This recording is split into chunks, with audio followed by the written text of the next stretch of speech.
Been good, mostly. All right. So good enough for me. Okay, let me go ahead and share screens with you guys. Gonna have some fun today, but what else is new?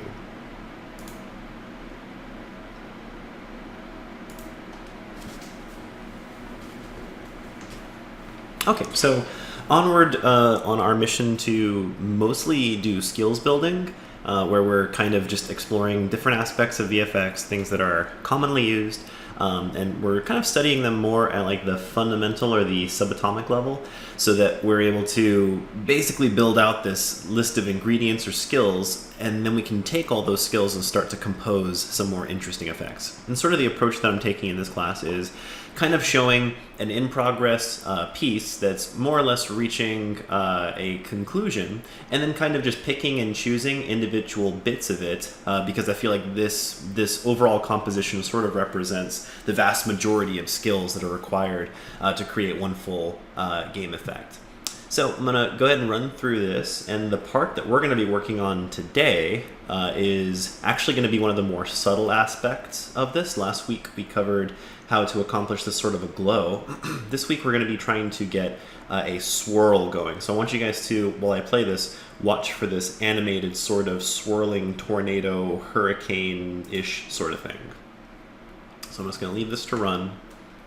And so right whenever we get that nice juicy impact with those chains, we see this nice, it's almost like a secondary motion of this twisty hurricane thing. This is a swirling ice storm is what we're going for. All right, so first things first, I'm going to go ahead and pause it at an opportune moment to just kind of do a real quick technical dissection of what we have here. Ignore all this debris and stuff that's currently floating around. So let me go ahead and pick out some of the interesting objects. I'm going to start just paring away some of the things that don't actually matter here. In fact, I actually off camera already did that. So if I remove everything, just take all of this out, and then isolate just the hurricane spinning torrential storm part, it looks like this. Much simpler. Hopefully you still think it looks cool. It is the same exact one that is used in the effect. There's just a lot of other stuff going on there, so it is a lot harder to tell or isolate that these are the components that it consists of. And with those objects selected, over here this blender looking thing is actually what is really happening. And so this is what we're going to be constructing today. So this effect is heavily mesh-based. By mesh-based, we mean that the vast majority of the effect is pulled off with 3D geometry that is used more for shape than for anything else. And it is basically just a whole lot of rotation. There are, I believe, 9 objects total that are at work here. And so I'm going to start identifying some of the individual pieces. So there is what we call, what I'm just calling the twist, which is this central column. Let me disable these outer dudes. So I got this central column, and this technique serves for just like your typical like aura. So if like your character has some sort of like arcane intellect aura or some sort of holy thing going on, or let's say that they're warping in, or let's say that this is something where you walk into this and then you start to flow upwards. There's all sorts of different means by which you could use this kind of thing. If I select it, you can see that essentially what it is it's just a cylinder. There's a little bit more to it than that. I mean, it's a cylinder that has a top and a bottom missing, so it's a tube in that way. And it's got a little bit of mesh deformation here, but other than that, there's not a whole lot to it. So this guy's pretty simple. And then I have some shapes that derive off of this with the outer and inner ribbons. So let me go ahead and disable the outer ribbon root, or enable it rather. So you can see that the outer ribbon root consists of basically these kind of like spinny, spirally things, right? And so they look like they're part of like that central cylindrical column. They're just shaved away from the shape itself. So it looks like they used to belong to it. They're just kind of popped out a little bit more. And the primary purpose of these is twofold. Let me go ahead and re-enable this. The purpose of having these here is to ultimately break up the shape a little bit. Without these, the shape reads very cylindrical, and it's actually really obvious how this whole thing was constructed. By adding these in here and offsetting them a little bit from the central mesh itself, it creates a little bit, something that's a little bit more interesting, and it also creates the horizontal motion of the effect. The directionality of motion is just, in general, a really important concept in all things that are moving, and VFX is no different.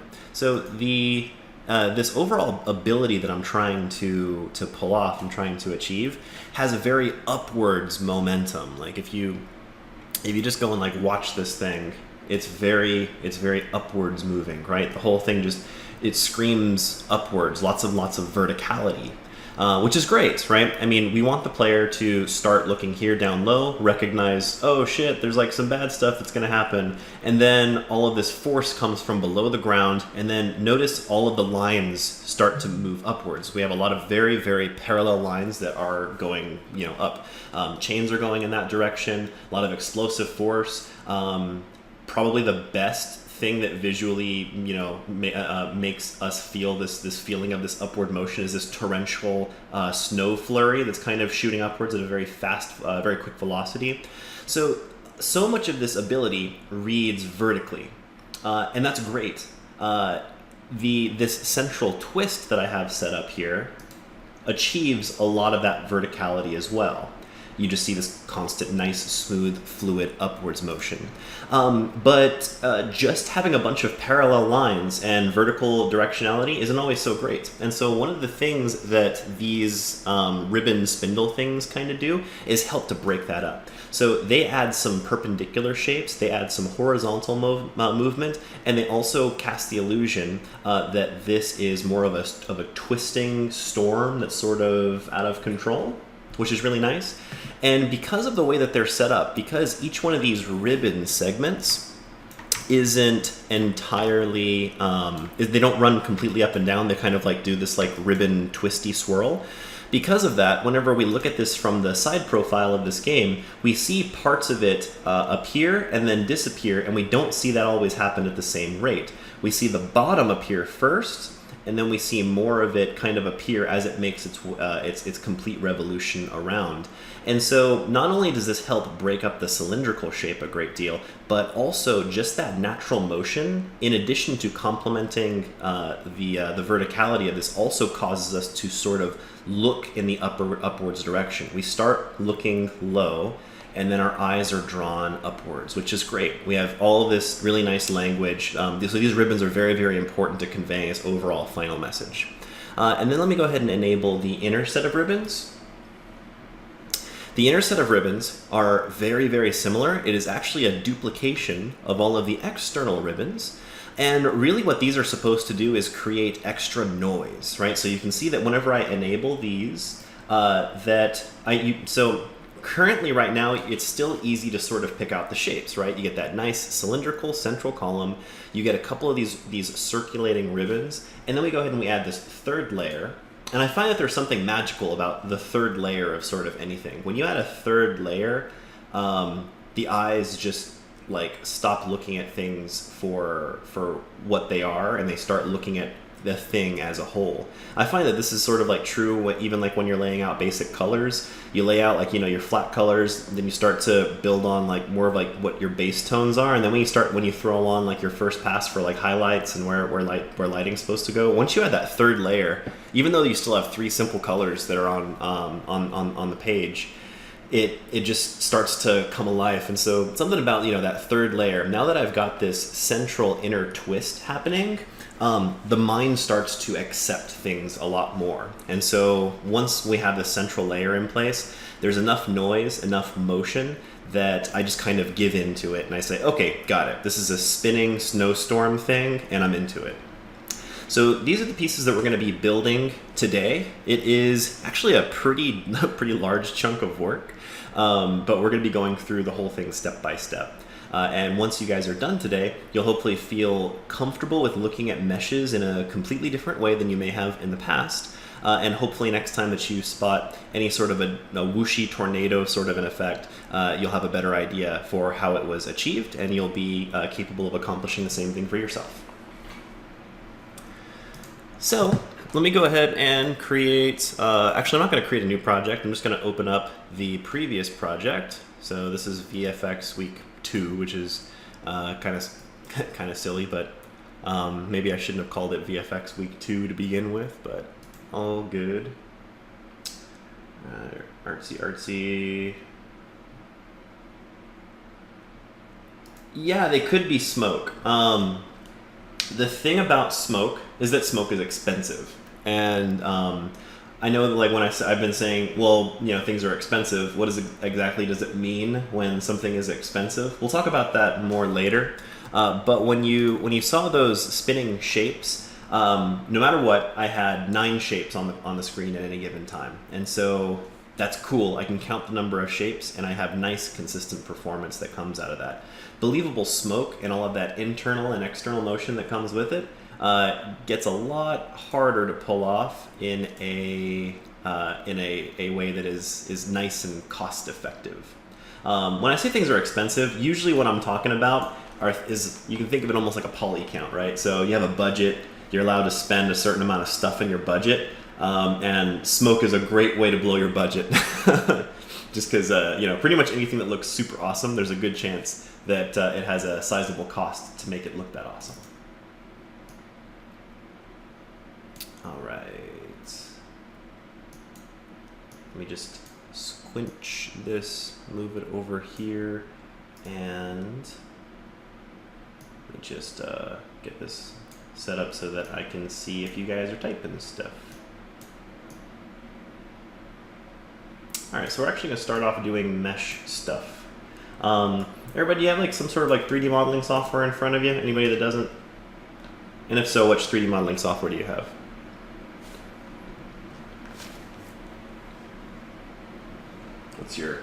What's your poison? That could be Max.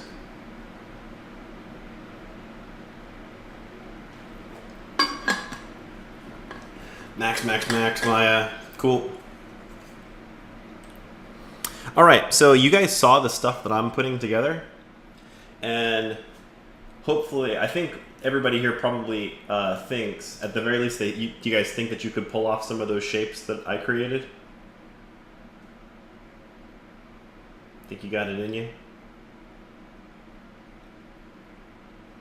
Feel confident. Cool.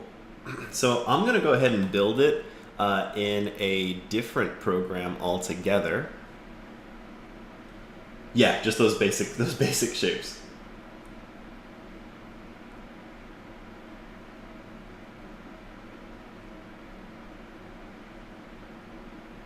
Yeah, something like that. I'm gonna build it with you. I'm not asking you guys to just like go and do this. I'm gonna build it too. I'm just gonna do it in a different program, so you guys can follow along with my steps. In fact, I recommend that you do, but just know that as I'm doing things, you may have to do it a different way in order to comply with whatever 3D software you like to use.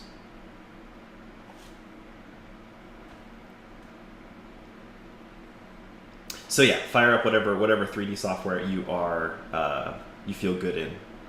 I'm gonna go ahead and launch Blender, which is my favorite. And usually when I say like, I like Blender, people are just like, what? Nobody likes Blender.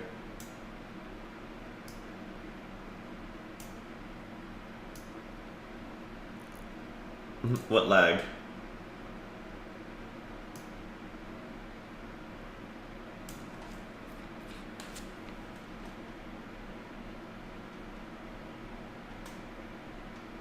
Yeah, that's fine, man. Like, whatever you want. Oh, gotcha.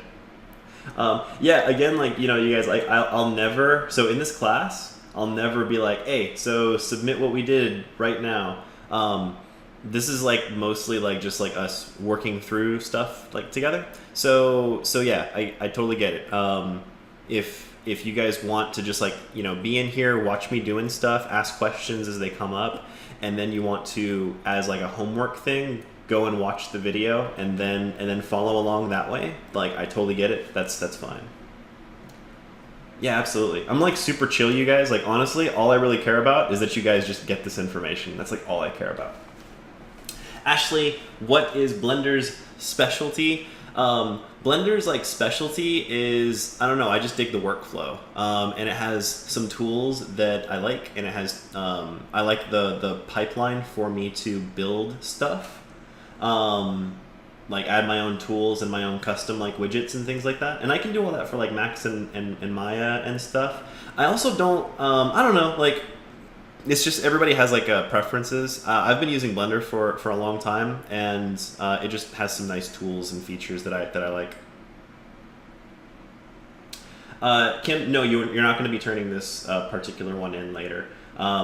Towards like in a couple of weeks, I'm going to start giving you guys like projects. Once you guys have enough like skills to start, you know, building stuff. But no, these like skills building things won't require that you submit these. Hey Evelyn, what's up? Today we're going to be doing spinny storm, like a hailstorm hurricane-ish thing.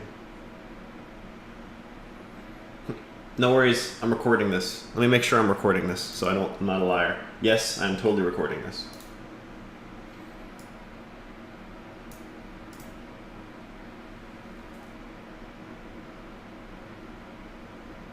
Oh, okay. I'm sorry.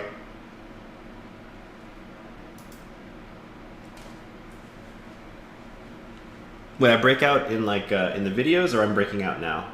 And is that for everybody, or is that you?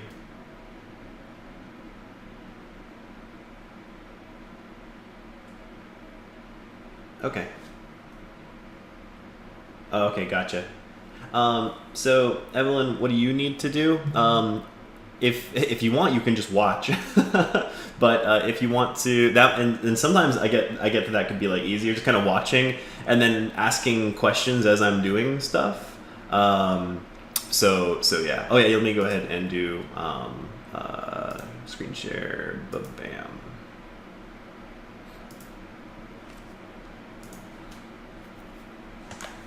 So yeah, if you want to follow along while I'm doing this, then cool, go you.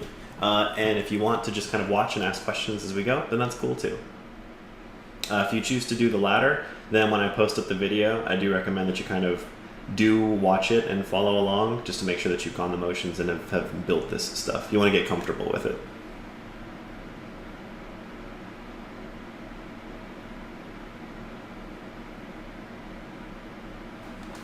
Gotcha, okay.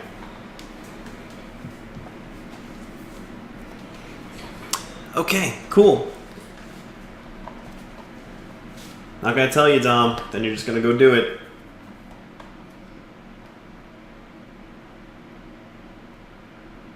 Evelyn, what? I can hear you, Evelyn, if you just want to talk. Yes.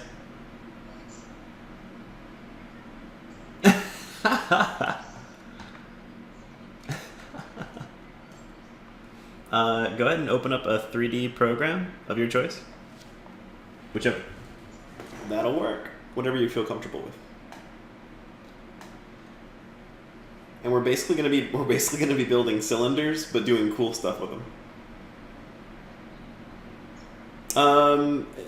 Not yet, but later. Dope. Okay, so I'm gonna get started with like the modeling part. So first things first. Actually, I'm gonna go ahead and.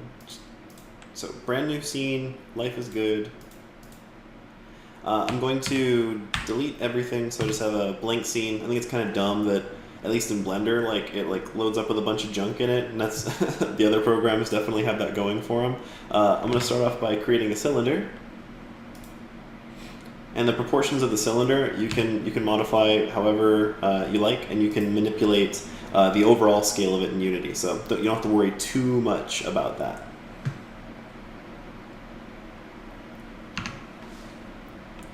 I'm going to go ahead and throw in a bunch of edge loops. I'm going to throw in 12 to be exact. This is mostly Not so that I have a super smooth like shape. This is mostly for the purpose of the way that the UVs are going to appear in Engine. So I just want to make sure that I have enough geometry in place so that I have smooth UV scrolling. And so once I have that, go ahead and just make that a thing. So I pretty much just have a cylinder with a bunch of edge loops cut into it. The exact number doesn't even come close to mattering.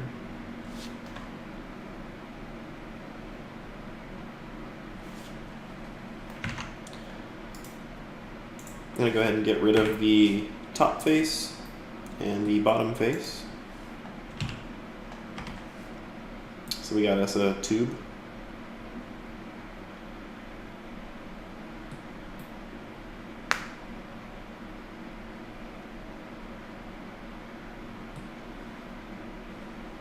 And an important step is, hopefully you're not too much further than this, an important step right now is to unwrap from here. We're going to unwrap first, and then I'm going to further manipulate this geometry. So I'm going to go into an orthographic side view here, and I'm going to go ahead and unwrap this thing. And I'm going to use a cylindrical projection. And so, I mean, it's a cylindrical shape, so using a cylindrical projection is just going to save us a ton of time and give us nice, clean, uniform UVs. And let's go ahead and take a look at what my UV layout is looking like.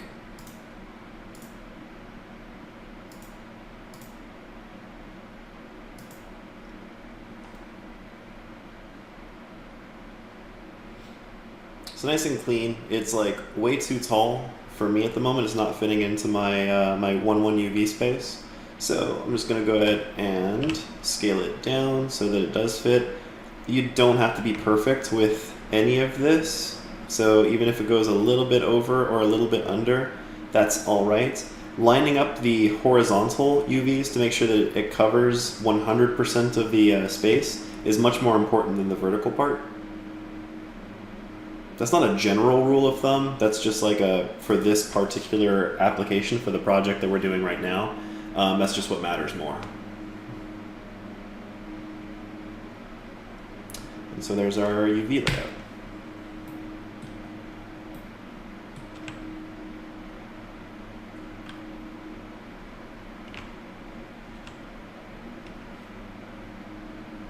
And for those of you guys who are not following along, yeah, I use a cylindrical projection. I didn't take it as yelling. I just use a cylindrical projection. And so since it's a cylindrical shape, using like Maya, I think Max has a cylindrical projection too. And since it is cylindrical, it'll just give you a nice clean flat set of UVs spanning the entire circumference of the cylinder.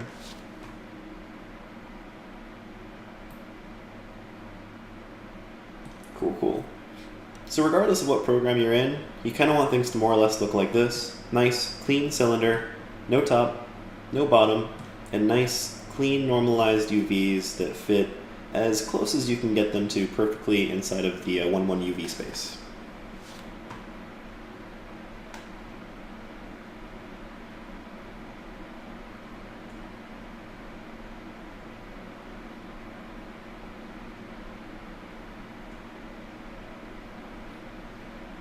This next step is probably going to be pretty different for all of us, depending on what software you're using. So I'm going to switch over into an edge mode, and I'm going to select the edge loop that is all the way up at the very top.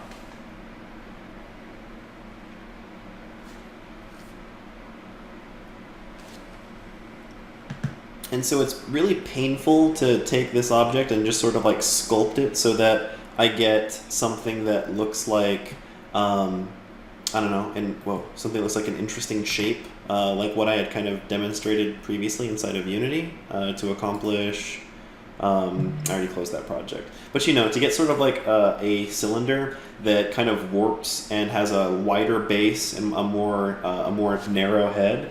And so if I were to go through and just come and just manipulate these edge loop by edge loop, and then come here and do the same thing, manipulate. This approach kind of sucks, and so I'm not going to do it that way.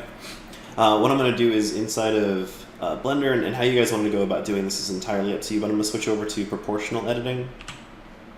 And so what proportional editing allows me to do is edit things proportionally. So if I manipulate one set of objects in my selection, it will, based on some sort of an algorithm, make modifications to the parts of the mesh that are around it, based on a radius that I provide. And so I can accomplish all sorts of really great shapes like this.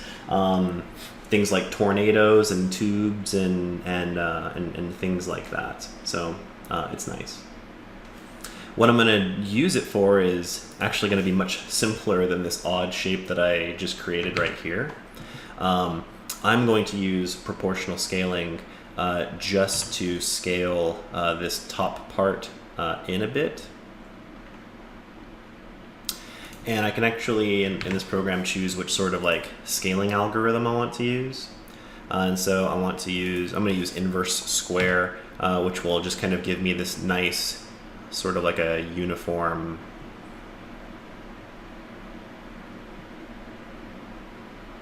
scale.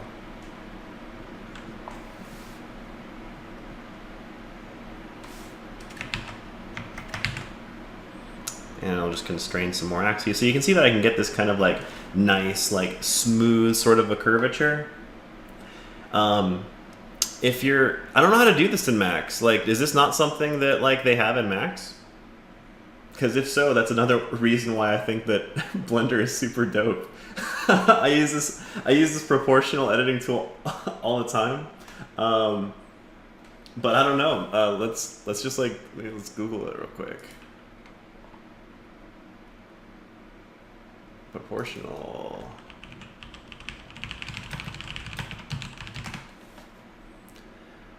Proportional editing. Maybe it's a thing. Maya versus Blender soft. Okay, so I guess their the version that they might have is like a soft selection. Man, but I've used soft selection, and soft selection is like way less cool. Taper modifier. Yeah, taper modifier will do it. Yeah, there's all sorts of different ways. I just think that Blender has a really, really slick method for doing it. And since I care so much about making like, you know, shapes for the purpose of VFX, like I feel like Blender's really, really well suited for it. But you can, I mean, even if you have to in your modeler of choice, you could go and use whatever technique, even if it was just manually manipulating edge loop by edge loop. You know, go you. I'm sure there's better ways to do it. You know, drop in a couple of modifiers if you need to. Use like a, I don't know, like a 4x4 lattice or something.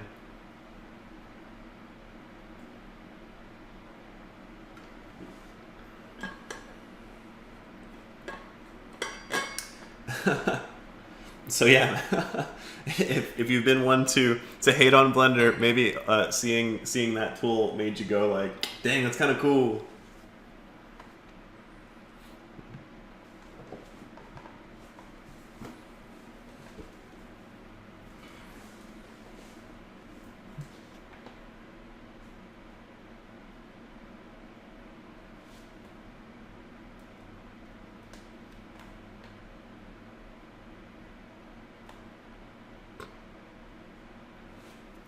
For those of you guys who aren't following along with this, I'll try to provide you with all the files as we go to download, so that if something occurs, you can at least have the file with you.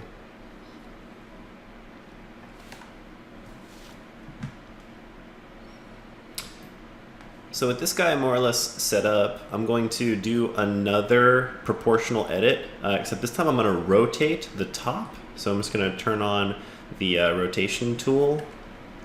I'm going to rotate around the z-axis, and since I have proportional editing turned on, you can see that as I twist it, that it proportionally twists the object. Whoops.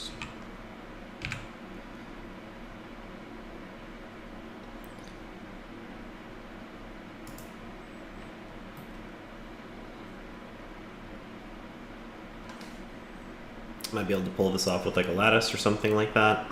But the entire point of it now is that you can see that our UVs are all perfectly nice and clean and even. But our mesh is actually twisted. And the reason why this is so important is that we're going to be taking our UVs and we're going to be scrolling them across the UV space. And that's going to be nice and easy, nice and simple to do. But since our mesh's geometry is twisted, it's going to create this nice swirling motion as we move our textures across it.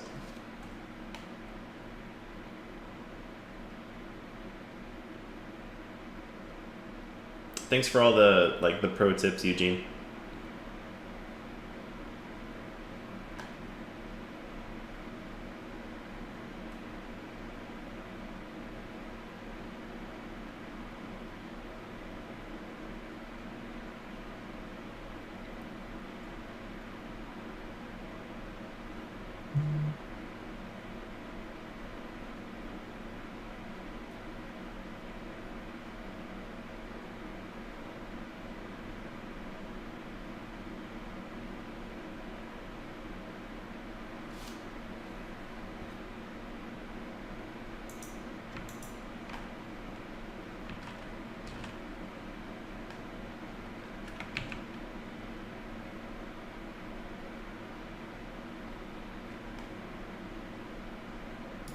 So feel free to mess around with this shape. It doesn't really matter what you come up with, as long as it's just a shape that you're happy with.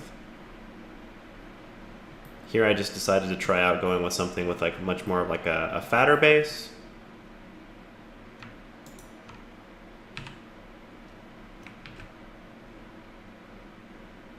Just to kind of explore and experiment.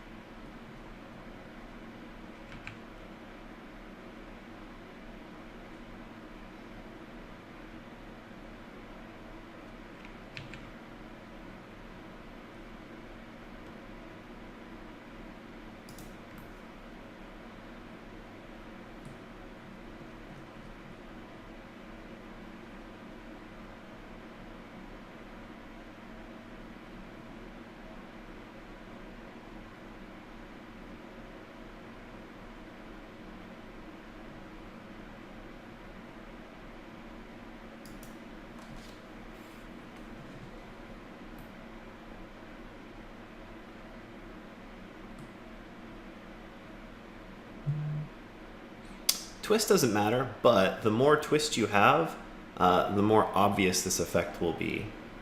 So if you really want to get a nice big swirling motion out of your textures, then yes, having more of a twist will matter. That being said, if you go and you twist it like way out of control, like then the geometry is just going to start to look like junk at some point. So there's definitely a limit to it, but you know, feel free to just experiment and explore, try stuff out. And the way that we're going to set this up is that even if you don't like the way it came out, we'll set it up so that you can modify the file and it will update in Unity in real time.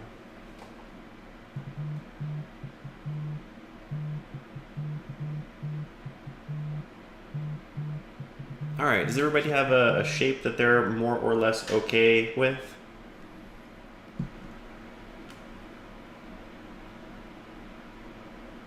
Cool.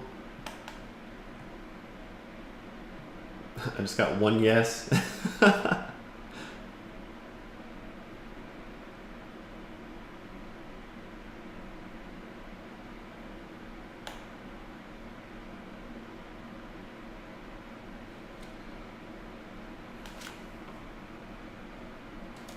I'm going to go ahead and export this file so that I can send it to you guys, for those of you guys who want it. So let me save it as an FBX.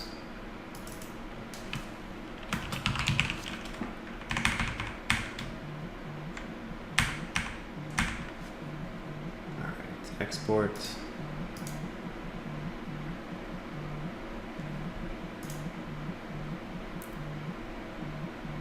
Yeah, don't worry if it doesn't come out exactly like mine. Like that's okay. Like the concept matters more. let me go ahead and drop this FBX over here so that you guys have access to it.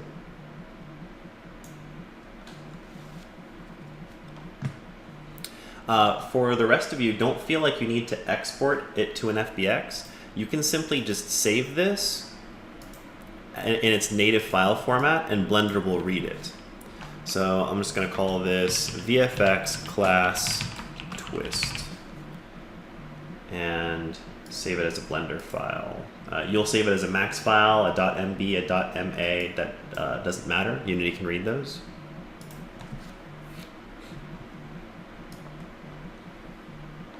And let me go ahead and import that file.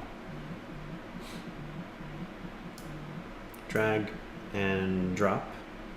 And so what happens if you have a 3D modeling package of your choosing, so long as it's supported, what happens is that when you import it, Unity will reach out to that file's format and its default installation location, and it will see if it can find it, and if it does, it will automatically use that program's FBX exporter for you.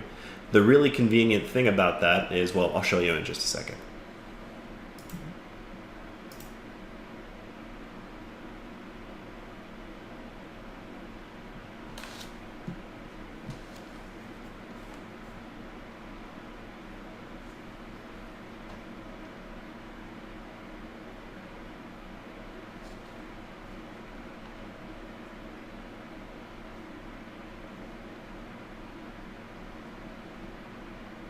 Give me 1 second.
So now that we have our 3D model saved out and it's imported into our project, let's go ahead and drop it into our scene. So if you guys didn't see that, I was able to just take the file from wherever it was located and just drag and drop it into the project view.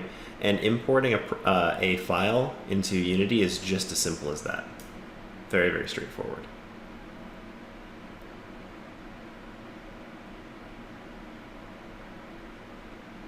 Okay, so the next thing that I'm going to do is I'm just going to create a new scene so I get rid of all this stuff. I'm just going to go File, File, New Scene, and then I'm just going to, rip, don't worry about it. I'm going to drag and drop that file into my project or into my scene just by left clicking from the project view and dragging up here, and there it is, and it looks pretty gorgeous. Feel pretty good about it.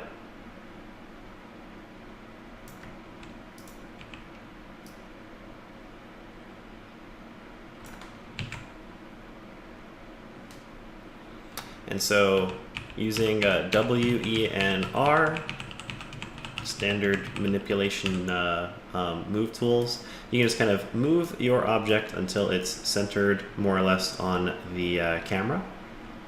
But this isn't super important right now. Can't drag the file into the scene. Well, okay, a couple of things. So first and foremost, does the file actually look like a 3D model down here? Does it look like, or does it look like a piece of paper or something? Because it should, if it imported correctly, it should all right, so if it looks like the Max logo, then that's no bueno. So couple of steps to try to fix that. Delete the file, just click it and hit delete.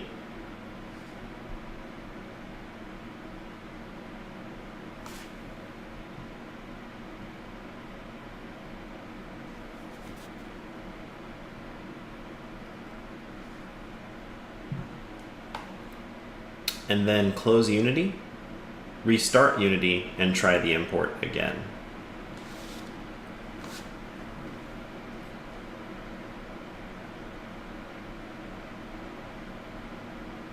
Once it's in Unity, you just need to drag it from the project view, from like down here, into the scene view, and you'll see it pop up.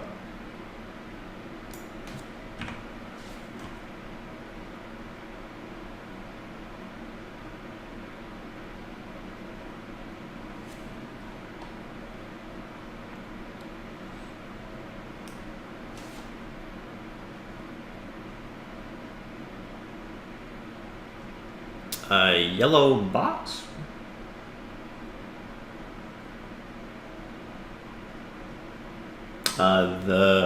In the project view it looks like a yellow box, or in the scene view it looks like a yellow box?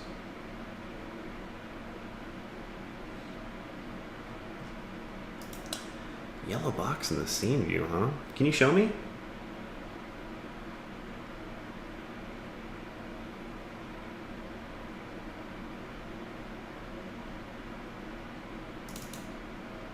Oh, what the heck is that? Let's see. Oh, it might be huge. Like, zoom out, like way out, way there. There it is. Yeah, it's just huge. That's a good looking light. It looks like a volcano. That's cool. That's all it was.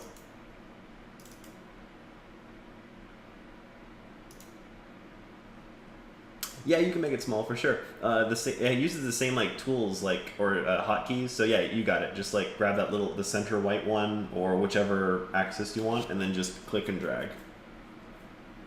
There you go.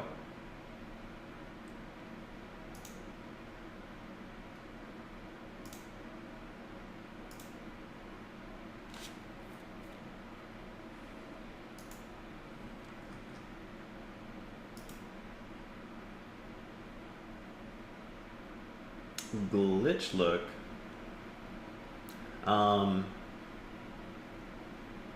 What is a glitch look? Can you describe it to me? Like what you mean by it?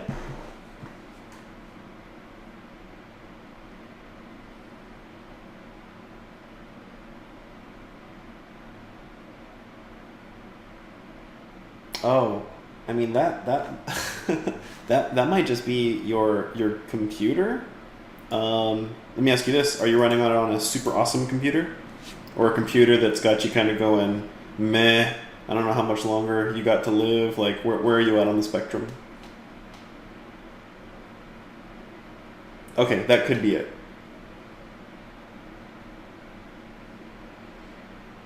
Yeah, so yeah, sometimes there's only so much that can be done on the machine that you've got. So I wouldn't worry too much about that. But don't you worry, we're going to put that computer to the test later on when we start doing some of our more advanced stuff and you got moving things all over the place. We'll see how it holds up. All right, sweet. So now let's go into another program that we use all the time in this class, and that is Photoshop.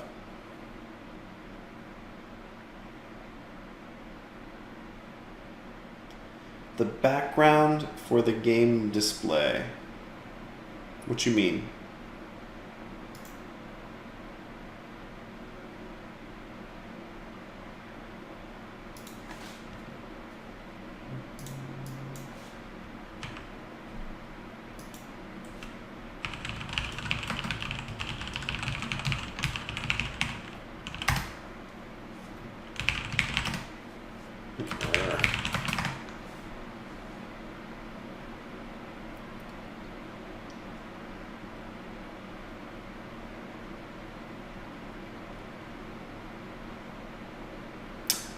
Oh, you mean like, yeah, Dom's got you. Yeah, you want to click on the camera, and then where it says clear flags, you want to set that to skybox.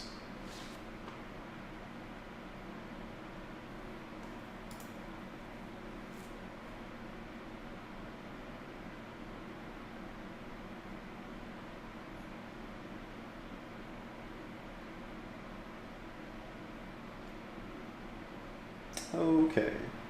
So in Photoshop, we're going to go ahead and create a new document.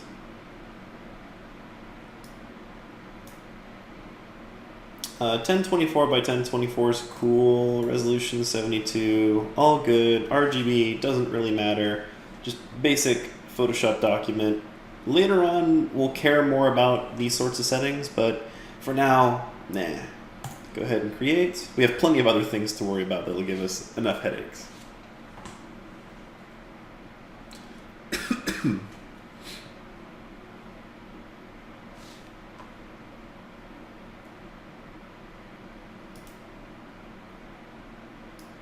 Now we're not going to spend too long in Photoshop right now, just because the operation that we need out of here is pretty simple, pretty straightforward. What we're going to do is we're going to click on Filter, Render, and we're just going to make clouds. Which is a really boring, ugly texture, but it gives us a couple of really nice things out of the box, and I'd be lying if I said that I didn't use this texture on like 100% of the projects that I work on.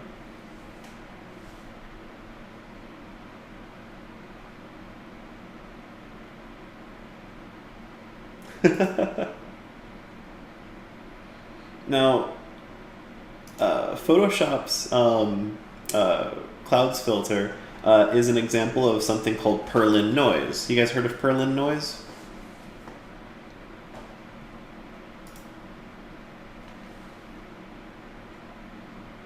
No. Nope, nope, nope. All right, so I love noise. Like, noise is like, it's my thing.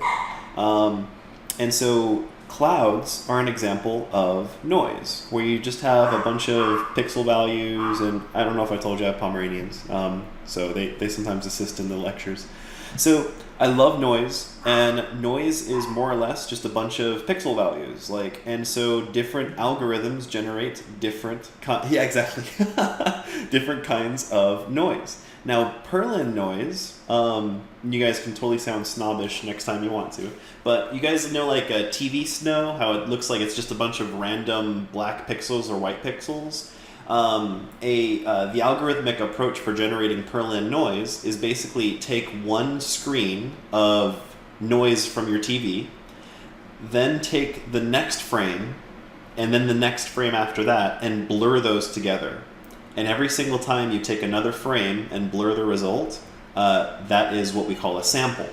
And so if you sample enough times with Perlin noise, you get varying results. You can either get real crazy, jaggedy contrast, or you can get a nice blurred, smooth result that gives you kind of a 50-50. And if you keep going, you'll just probably end up with just something that looks like it's a solid gray. Or, you just get closer and closer to that. So what we have here is a nicely sampled Perlin noise. And Perlin noise, the reason why we like to use Photoshop's cloud filter is that it gives, a couple of reasons. The major reasons are that it is nice and tileable, meaning that if we were to place this on top, a duplicate of the picture on the top, the bottom, the left, and the right, that everything would line up and match, which is a nice quality to have. And another reason why we like Perlin noise is that it gives us a lot of nice, interesting, and smooth motion. And when I say motion, I know this picture isn't moving, but we can see that there are these nice, smooth transitions in between colors, which is really nice, really, really organic, and so it works well for a lot of things that we do in the FX world. So now that we have our Perlin noise generated, we can go ahead and start using it. Now, I'm going to take an aside right now and talk about the value of programs like Substance Designer. Substance Designer has a bajillion different kinds of noise generators that you can modify, and I use them extensively to generate all sorts of different kinds of noise. How do you get to that filter? Don't worry, Evelyn, chill. You just simply open up a new Photoshop document, get yourself on whatever layer you want to be on, and then click on Filter, Interestingly enough, it's not under the noise section. It's under the render section, clouds. And then that'll do all the work for you. Yep.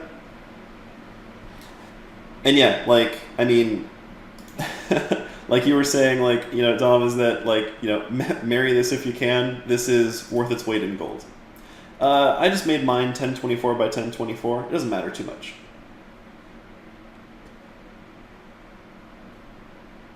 We are going to do incredible things with this. Things that will probably blow your mind. You'll be very impressed. So let's go ahead and save this. Drop this on the desktop. I'm just going to call this Perlin Noise, but you can call it Cloud if you want to. Yeah, it's good for like everything, right? Just don't even need generic noise. It's like, it's the perfect solution. And just like any other 3D modeling file and stuff, you can just drag and drop the source file because Unity knows how to read a Photoshop file. And so now I have my noise imported into my project.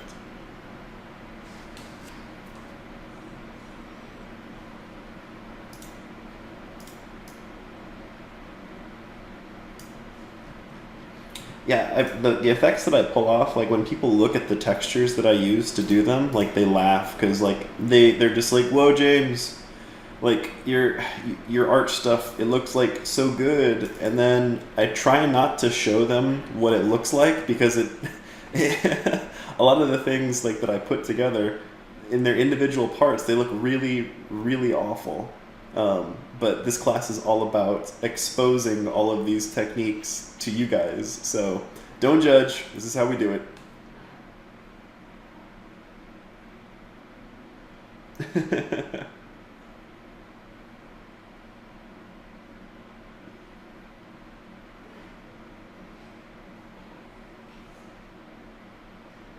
Okie dokie. So for now, just go ahead and drag and drop this image onto your, actually no, let's not do that just because I don't want to have to deal with this extra step it's going to require. Let's just make the material.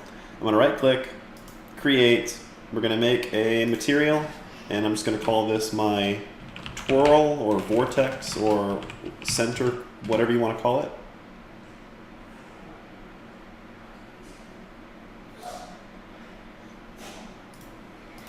And with the material selected in the albedo,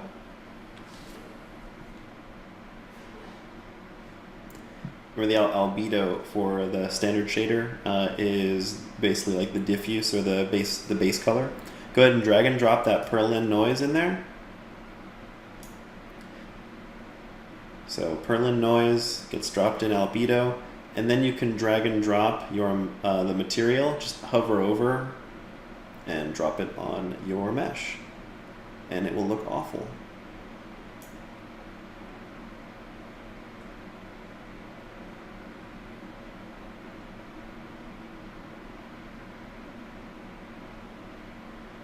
Yeah, drag the texture into the albedo, and then drag the material onto the object.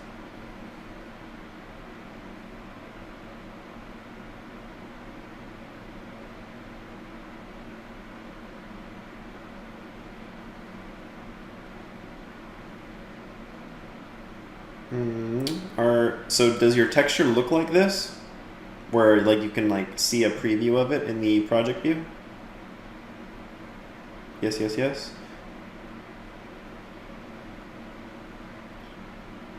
Christina, I'll hit you up first. So drag and drop the model from the project view into the scene, like that. And then for you guys, let's see. Kim, go ahead and can you screen share with me so that I can see what it looks like?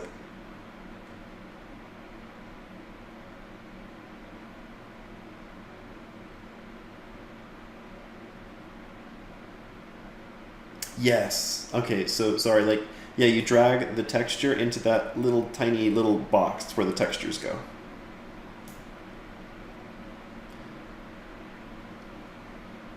And so Christina, do you see like the mesh down here in the project view?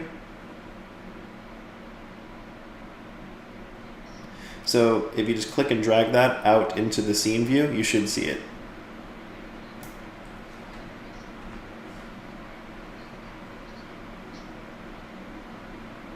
Oh, don't worry about that. Nobody cares about that. Yeah. Don't worry about that yet. Yeah.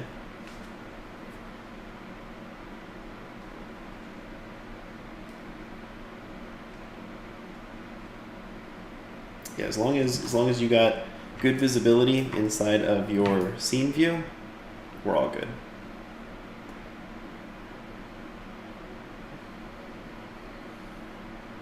Okay, so let's make this look better. But the first thing I want to demonstrate, go ahead and select your material. Yeah, it is pretty hideous, right? I find that almost everything I work on looks hideous up until the point where it doesn't. So, okay, so for this next little bit, I'm just trying to demonstrate to you what we're trying to do overall. So if you want to follow along with this step, then cool. If not, then that's fine too.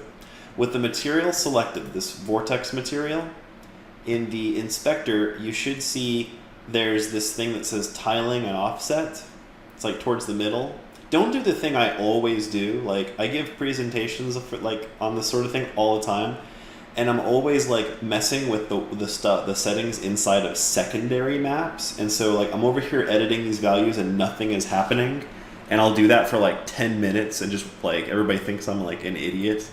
So don't do the thing I always do. Don't look at secondary maps. Look up here above secondary maps. This is all the main map stuff. And I'm gonna just take and hover over the Y on offset right here. It'll show you this left and right arrow. I'm just gonna click on that and I'm just gonna move back and forth. And hopefully you guys can already see the work that you've done. So this texture is now being scrolled vertically across this shape. And because we twisted the mesh after we did that UV unwrap, these UVs are crawling over this mesh, but they're twisting as they do so, which is super cool. Get that nice, clean, organic twist. And the reason why this is like so cool and so profound is that if you look at the UV coordinate, if you look at your UV unwrap job, which is the simplest UV unwrap job you may have ever seen in your life, but that's important. It's really important. We don't like complicated UVs. Like, complicated UVs are not worth bragging about, especially for us. So imagine that Perlin noise texture is like right here. All I'm doing is I am taking that texture and I'm scrolling it straight up across this these UV coordinate areas, so across the 1, 1 UV coordinate system. And because I laid out my UVs nice and clean and neat like this, in other words, I laid out these UVs before I went and did all this crazy like mesh twisty stuff, right? Because I did it when the UVs were nice and clean, I can now just very, very simply scroll, like just change one value inside of Unity, just change my Y offset, but I get all this really cool twisty motion. Now, hopefully you can ignore for the moment all this really dumb looking, like all this dumb polygonal nonsense that's happening, and just kind of recognize that the work that we've done already is pretty great. If your texture isn't moving, are you sure you're not doing the secondary map thing? Because I do this all the time. And so whenever somebody says it's not working, I'm like, I think I know why.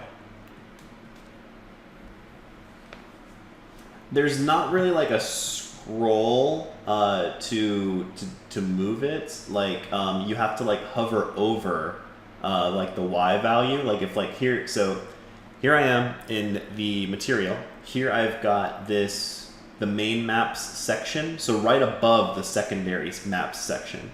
If I hover over Y on the left and right, you see these two little arrows. Now you can click and drag back and forth so that you can just kind of scrub between the values. This is just to prove, or to demonstrate that what we did does does something, right? It has this nice little twisty motion to it.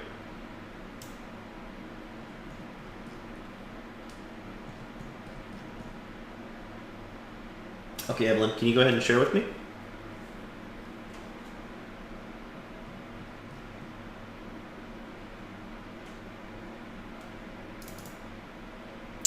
Okay. Oh no. So yeah, you don't. No. Yeah, you don't. You definitely don't want to be there.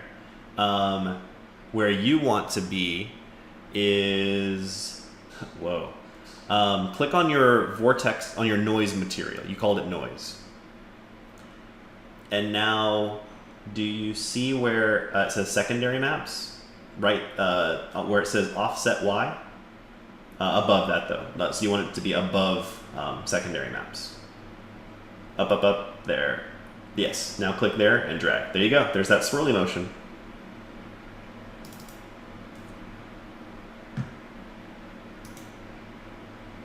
So let me go ahead and share my screen again. So pretty cool, you guys, right? Not a whole lot of effort so far. And in fact, we've actually tried to do as little work as we possibly can to achieve a really nice big payoff. And so what we're basically doing is we're using this mesh, the shape of it, just and the UVs just to make a texture move across it in a certain way. So that's really what we've cared about, is we wanted to have a certain shape and we wanted to achieve a certain type of movement, and the mesh and how we laid out the UVs was the easiest or at least most straightforward way for us to accomplish that. Any questions so far? Hopefully you think this is cool.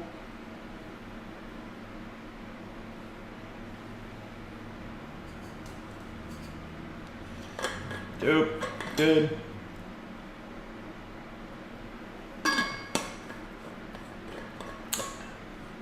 Alrighty.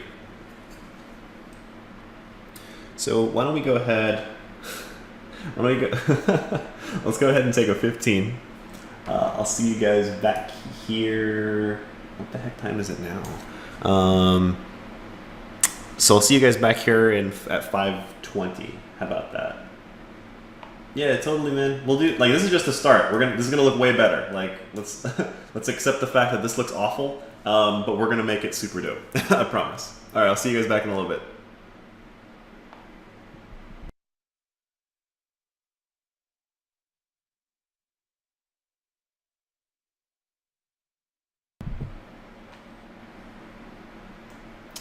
Hey, can you guys hear me?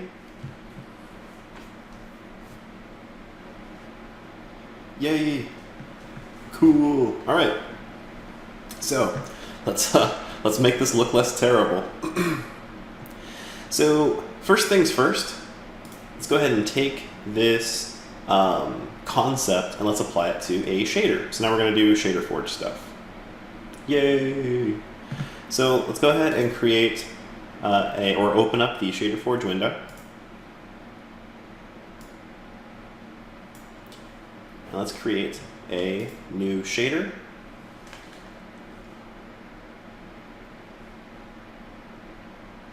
And let's start off with an unlit shader.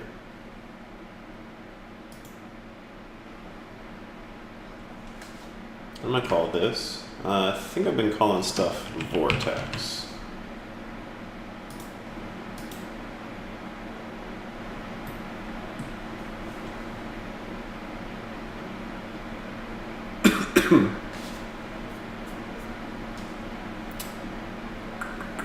Open for some reason, huh? Best I got there is close unity.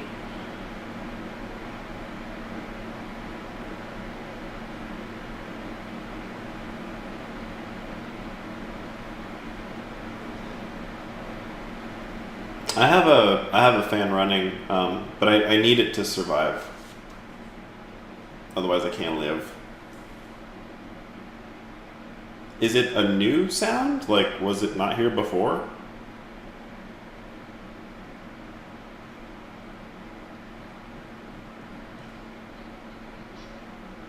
Yes, new unlit.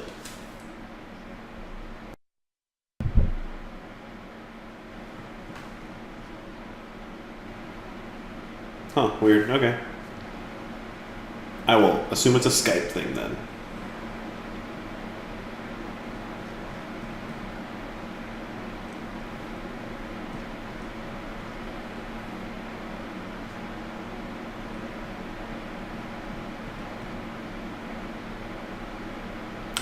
I don't know, Kim.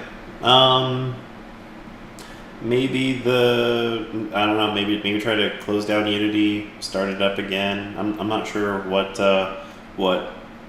else to recommend. You can always delete the ShaderForge folder and then re-import it and see if that fixes it.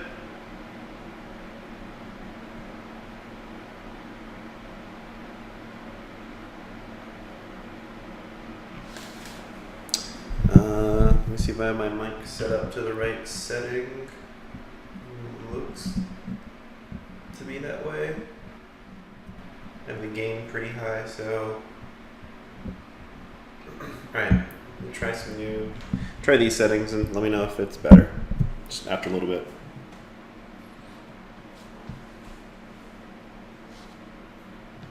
I'll experiment with it.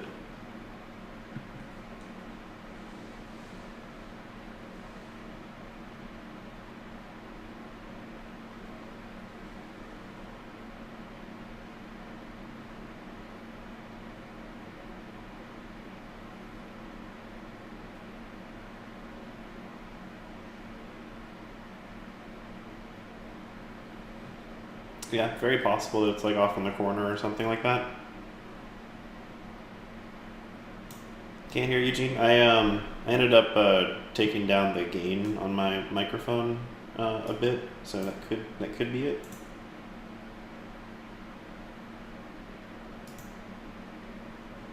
Cool. Thanks for telling me, you guys. I don't like take offense to that sort of thing at all. Like I want this to be a good experience, and I also don't want to sound like an idiot. So.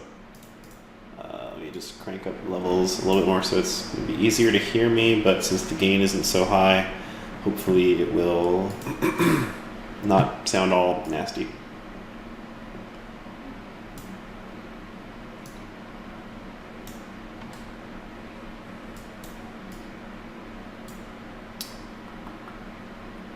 We're not done with modeling programs. But if you want, we're done for quite some time, and we may actually not get back to them today. So if you want to just like save and close, that could be okay. So yeah, we're good for now. And my gut tells me that we won't finish today. So yeah, we probably are all right. Okay, so here is no, we're not slow. It's these like concepts, they're tough. And so we just want to make sure that we give everything the right attention. All right, so I got this color thing. I'm just going to delete it. So now I just have an empty shader.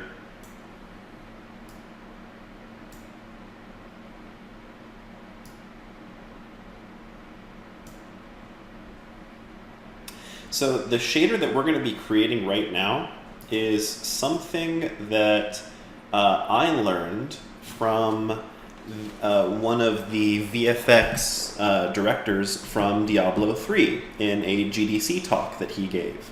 His name is Julian Love, and he described a concept that I don't think he gave it a really great name during his talk, but I've since gone on and called it a multi-mult. Multi-mult, like that. And so the reason why why I call it a multi-mult is that his technique involves a lot of multiplying textures together in order to achieve a certain sort of look. And it is actually used heavily in Diablo 3, like all over the place. They do smoke and fire in Diablo 3 pretty much exclusively using this technique I'm about to show you.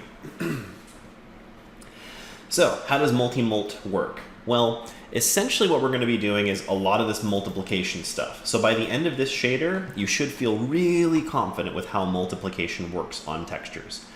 So, I'm not going to go and build out the shader just yet. I'm going to do some demonstrations for you to help you understand how multiplying textures works. And then when I'm done, I'm going to delete all this and start fresh with you again. So the first thing I'm going to do is I'm going to create a node of type texture asset. And a texture asset node basically allows me to store textures. So I'm going to drop my Perlin noise in there. If you're following along right now, don't. Stop what you're doing, just watch. So here's my texture. And anytime that you want to save like a texture out, like anytime that you're doing like texture stuff, don't worry, Eugene, you'll get your crack at this. Anytime you're doing texture stuff, you have a couple of options. You have this texture 2D and texture asset. I'm going to try to teach you guys how to do things the right way. You want to use texture asset pretty much always. It's going to seem like an extra step when I show you like a little bit like later on, but just remember, anytime you want to use a texture and you want to load a file in, use texture asset. And then we're going to do something that we call sampling. So I'm going to take a texture 2D, and it's like, what the hell is the difference between a texture asset and a texture 2D node? Well, a texture asset can be sampled from. So if I drag texture into the texture slot on texture 2D, now this texture 2D is sampling this texture. And this sampling is actually much more cost efficient. And I'll show you why in just a little bit. So actually I'm going to pretty much show you now. So let me just create another texture 2D and let me feed this texture also into this one. This approach is more efficient.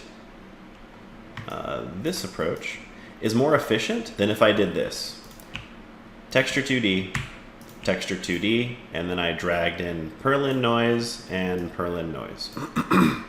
This requires two texture samplings, or this requires two separate texture maps, both of which are the same thing.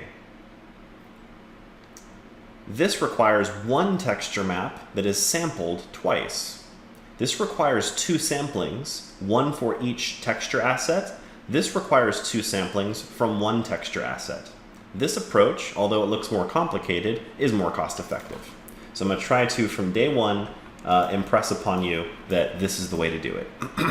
You have a texture asset, or if you're planning on using texture stuff, texture asset node gets dropped down, and then if you want to do something with it, you feed that texture asset into a texture 2D node. This will become second nature to you, it just takes a little bit of time.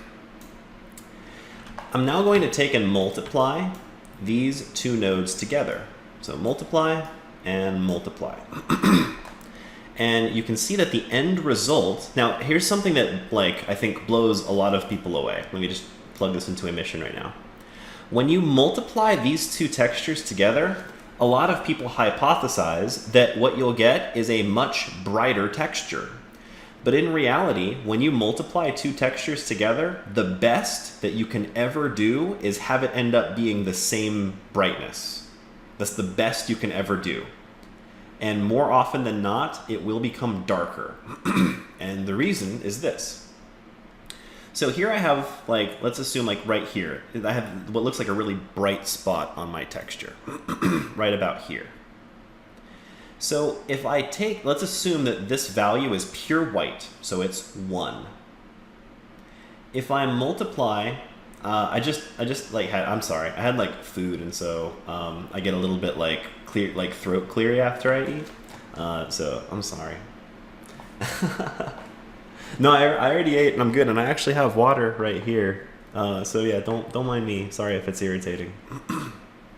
So here I have this looks like it's the whitest part of this Photoshop document. So if I multiply white by white, remember what happens when I take and multiply white by white? That's 1 times 1, and the best I'll get is 1, which means the best that I'll get is it stays the same. You multiply a pure white texture by a pure white texture, you get a pure white texture. If I take, let's assume that this section right here is completely black. So that's a 0 value pixel times a 0 value pixel, and multiply a black value by a black value, you get 0. This is not profound mathematics. But here's something interesting. What happens if you take a 50% gray times a 50% gray value. What's 0.5 times 0.5?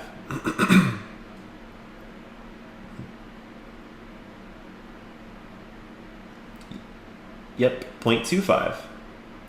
So if you can understand, if you can grasp that math right there, then you should be able to comprehend why when we are multiplying a texture by itself, that it only stands to get darker and not brighter. Because any color value less than 1 multiplied by itself is a smaller number, and on the scale of colors, a smaller number is a darker number. Does that make sense? I will pause while I take a sip of water.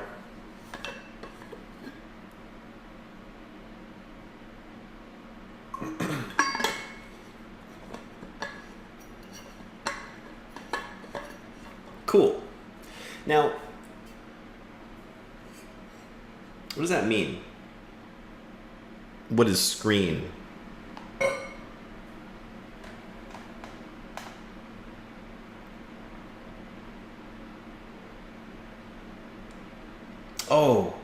Oh, you mean like additive and all of that stuff?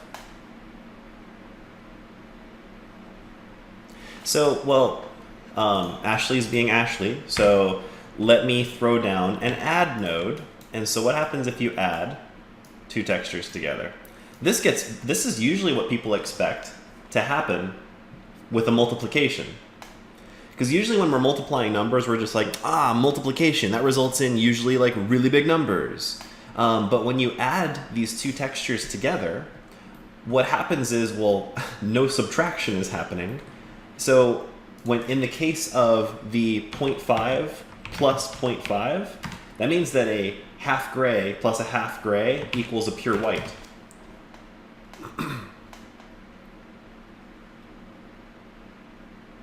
Precisely, Evelyn. Exactly. So see, guys, I told you there would be math in this class, but it's like really tiny numbers math, and it's mostly concept math. So I think we get it. So that's why in shading, in like when we're doing shader stuff, when you multiply textures together, the best you'll ever do is get the same brightness. And the usual case is that it'll get darker. So going back to this whole multi-mult concept, where's the value in multiplying one texture by itself if you're just gonna get something that is darker? Well, this is where Julian Love shared that what they do on the Diablo team is they take this result and then they multiply it again. Well, this is true, but Diablo 3 isn't really known for being gritty, and their VFX are usually really bright and over the top. And so what he shared is that they do this, and then they do another multiplication after it. And he says that what they do here is they multiply by a constant value of 2.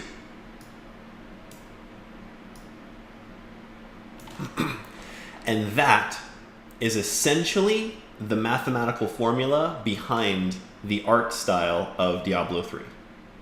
I'm going to elaborate on this immensely, but if you can grok what's happening on the screen right now, then you're in a good position to take this the rest of the way. See, what happens here is that what we've just done is we've essentially created a contrast booster. So we're multiplying the two numbers together, which essentially is almost giving us an average of the two. And then what we're doing is we're multiplying all of those values by 2, which is going to give us, so the first step gives us darker, this is going to sound like a Tide or some sort of like a clothes, a laundry detergent commercial, but this is how we can get darker darks and lighter lights, darker darks and brighter brights, is if you first run them through a multiplication pass times each other, and then you take that end result and multiply it by 2. You boost your contrast.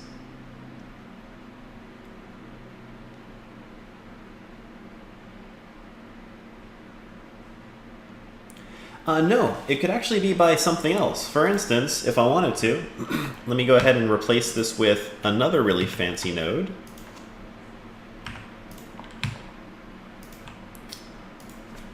and let's say that I wanted to have some control over this. So now I have a slider, and I can actually boost this to whatever I want it to be. So you, if you wanted to, could control the level of this amplification. But according to Julian Love, what they do in Diablo 3 is it's a constant value of 2.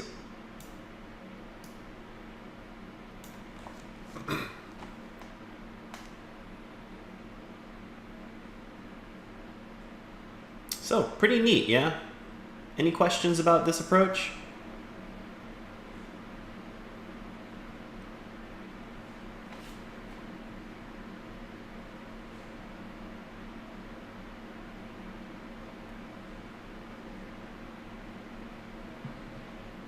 These things? So this basically is a node that allows you to set up a file. And then you can basically think of these as reading the file and preparing it for some sort of editing or modification.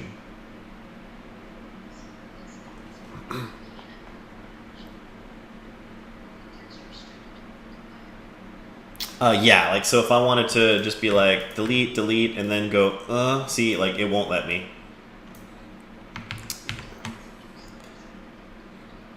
Yeah, essentially, yeah. These basically, imagine that what these do is they take the file and they prepare it for use.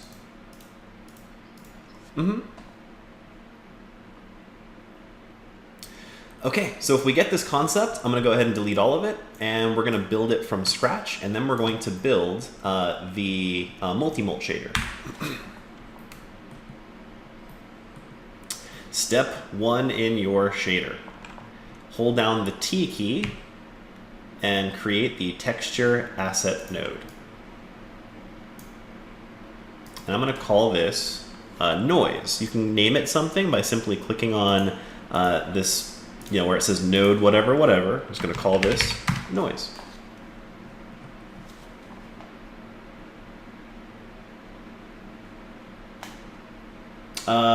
Kim, I probably would recommend just creating a new scene because we didn't really do much in the test scene. Yeah, so probably just faster, just go like file, new scene, and then just drop your model in there.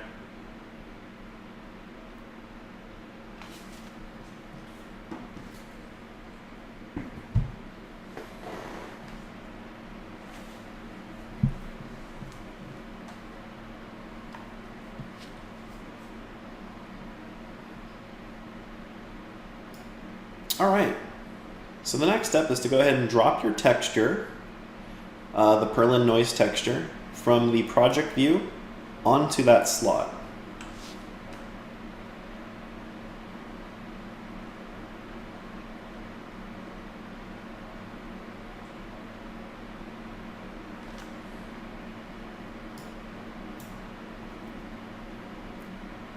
Next, create 2 texture 2D nodes.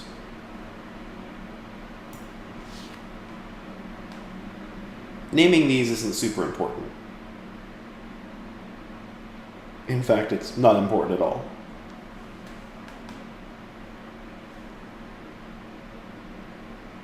Go ahead and hook it up so that your texture asset has its texture output node, or pin as they call it, feeding into the input texture pin on each one of your texture 2D nodes.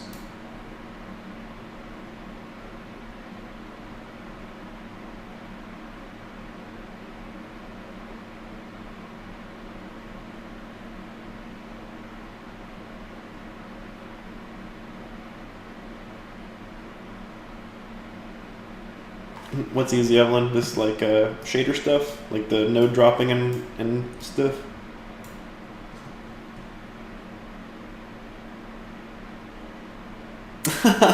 No, don't. That's good. Next up, go ahead and drop down a multiply node and feed the RGB values, although any of these values would actually work, but drop RGB and RGB into A and B.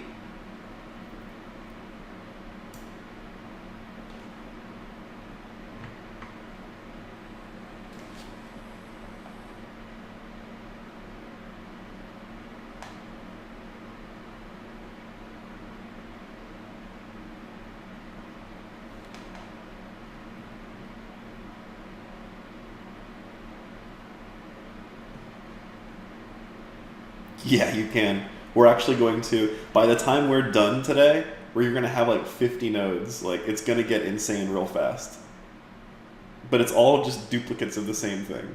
So really invest the time right now to understand how this works. It's going to blow your mind. All right, so if you're like me and you want to move these nodes, what you can do is you can hold down the Alt key, and that'll allow you to drag out a marquee that covers them, and then you can just left-click drag them around. Shut up, Alexa.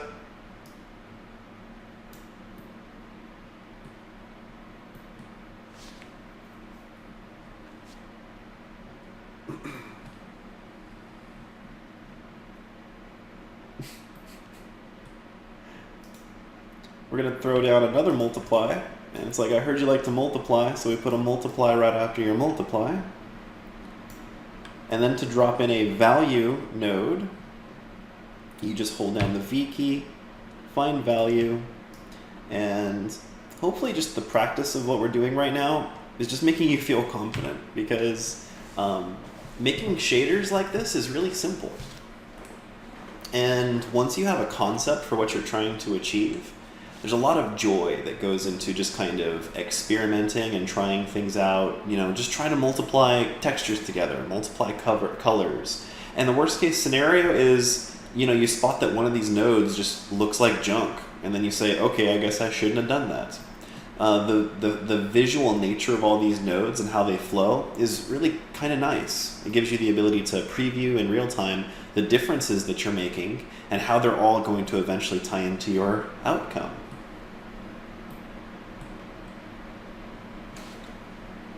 And I also think that I never really realized how limited your art can be if you don't adopt shading and stuff like that. So hopefully you're as you're fiddling with this, you're kind of you find yourself enjoying yourself, and you're more or less getting the sense of the flow of things. Okay, let's do something fancy. Let's take this texture and let's move it. But we're going to move it in the shader. So hang on, we're going to add some extra stuff.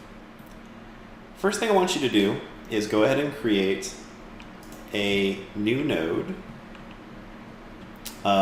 which is the UV coordinate node.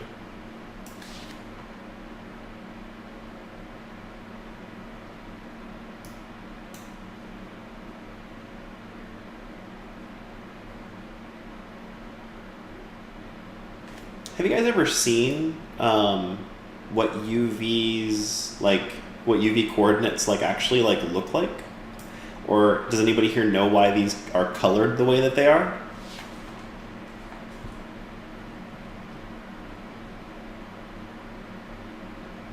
Okay, remind me to cover that at some point.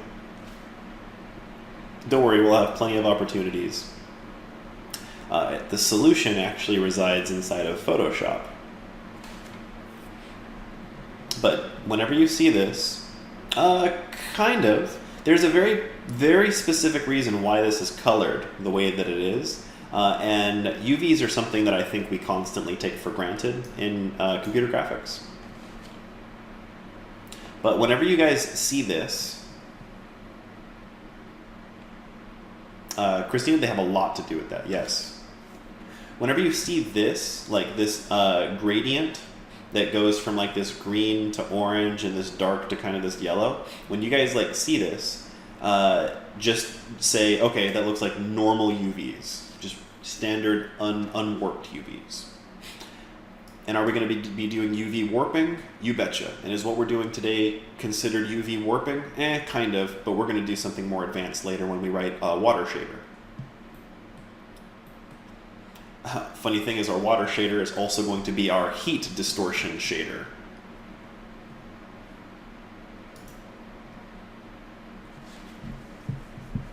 These are just purely local texture space UVs.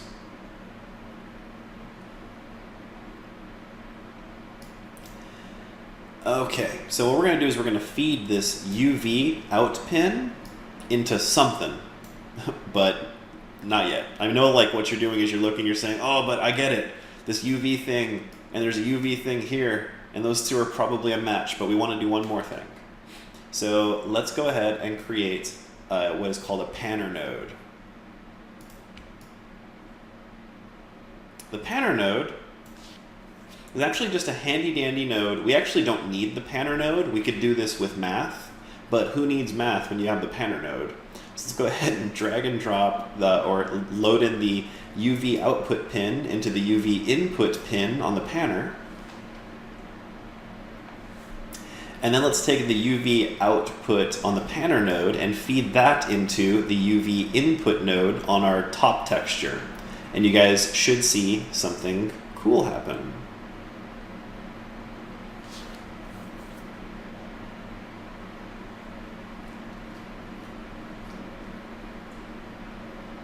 If it's not moving, don't panic. What that could possibly mean is in the upper left-hand corner where it says like Shader Forge, and it says return to menu, settings, click settings, and turn on real-time node rendering. That could be it.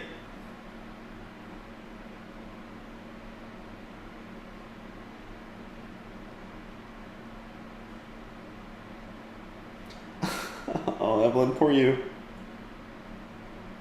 If it's screaming now, it's going to be crying pretty soon.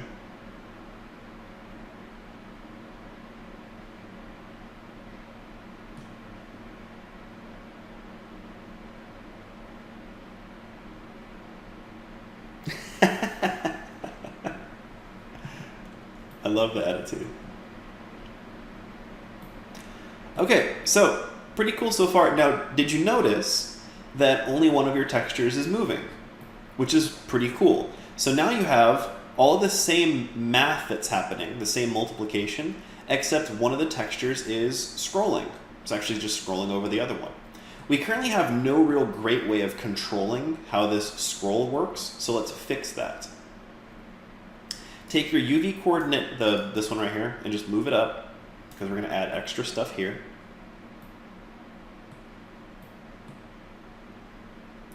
Let's go ahead and create a time node.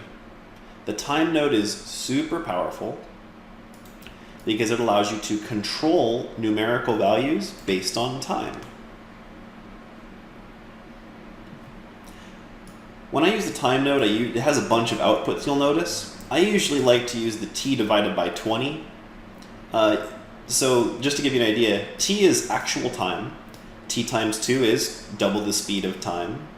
T3 is triple, and t divided by 20 is slow time down by a bunch. I usually like to use T20 just because it goes nice and slow. And I usually want my effects to be pretty subtle, and so these other ones just move too fast for me. So I'll just take the T20 and move it into the dist. So this is ultimately describing how I want the distance of the movement to be handled, and I want it to be based on t divided by 20 time. Feed that in and you'll now see that the effect is way more subtle. And if you look really close after you've done that, if you look, that's as far as I can zoom in, so I can't look really close. But I guess I could just hook this up to emission to show this. If you look, this actually almost looks like, let me change this. If you want to change the shape that you want to project this onto, you can just click this little circle thing. And then I can try to project this onto like a plane.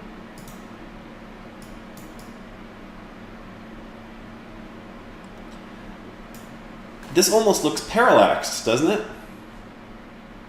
Where I have like, it almost looks like I have clouds, where I have one set of clouds that are passing over the other. The time node is connected into the dist input pin on the panner.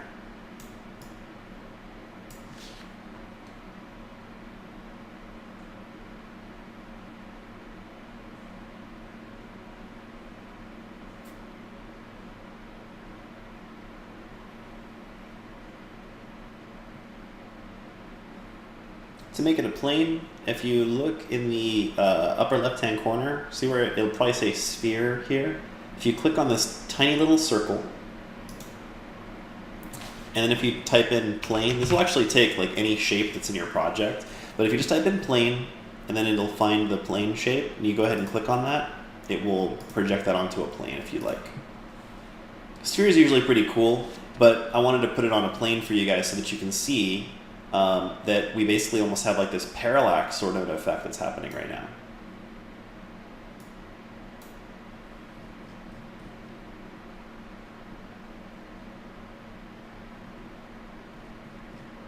Yeah, it's that super tiny little circle.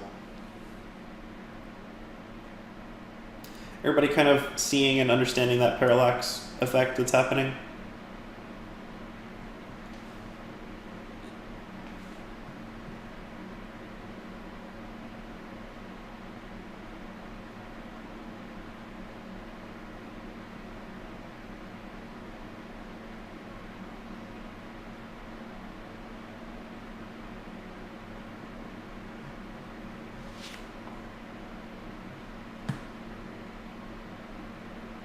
Cool.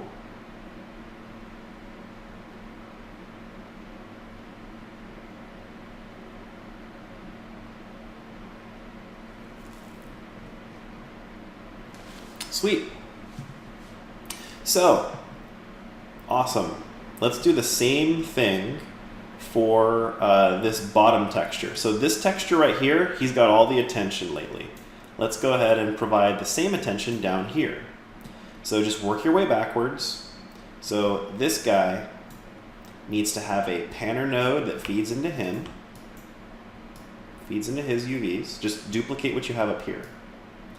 And then this guy needs a set of UV coordinates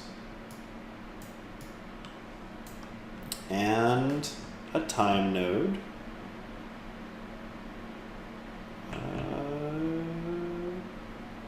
Time node.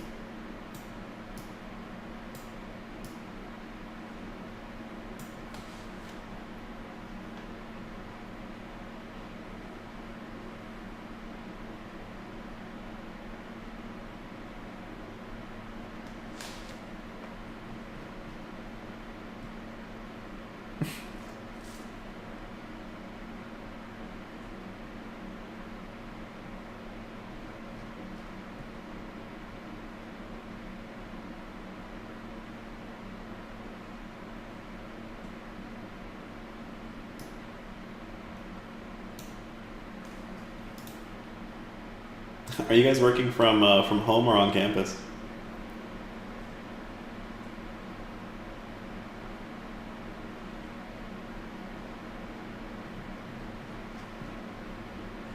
Oh my God. Gotcha.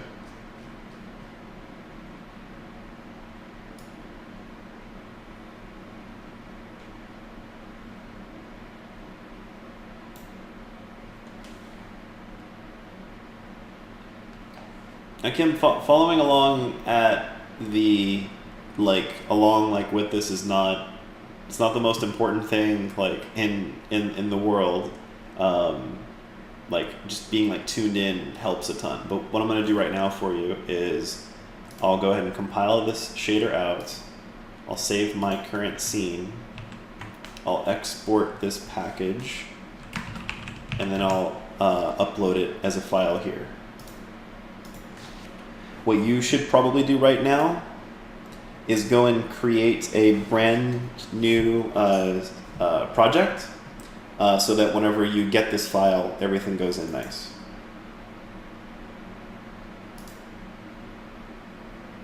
No, I get it. I totally do. Totally do. Okay, so...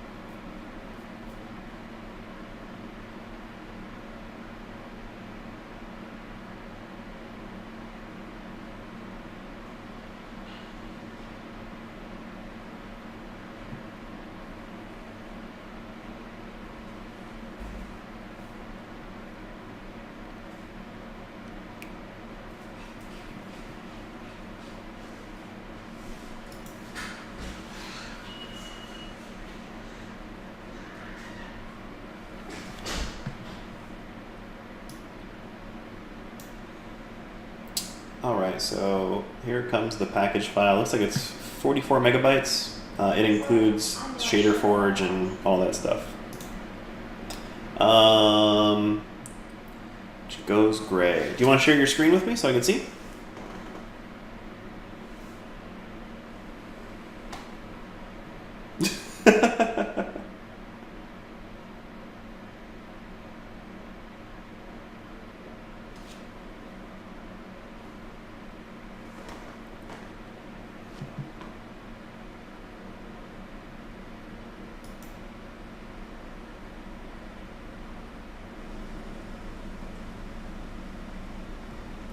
So the reason why is you have a UV tile node. You want to use a UV coord node. See how there's a difference between this one and this one?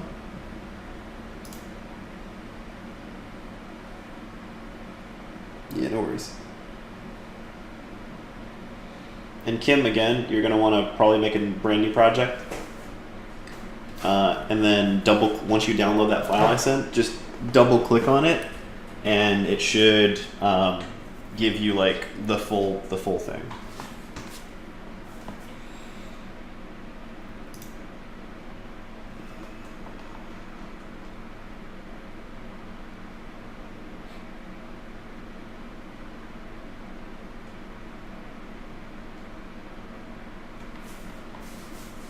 So I don't think that there's anything wrong with the way that it's set up anymore.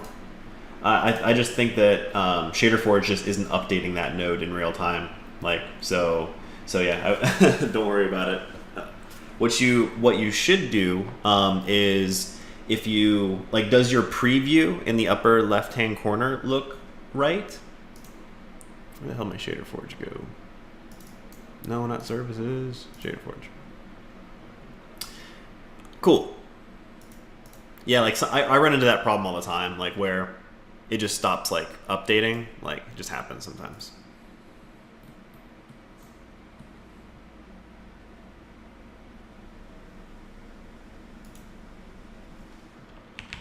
Go plane, bam.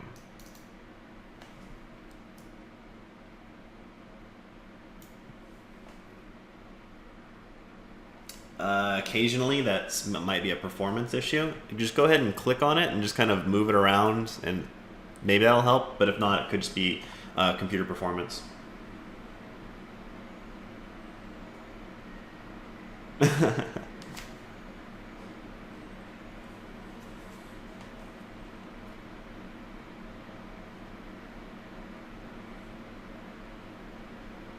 All right, let's do something wild. Let's do something insane. So this dude down here, not like that insane. This dude down here, this whole UV chord guy, this bottom one, let's do something nuts. Let's take these UV coordinates and let's modify them. So I hope you like multiplication. Let's go ahead and create a multiply node and let's feed our UVs into the first part of the multiply node.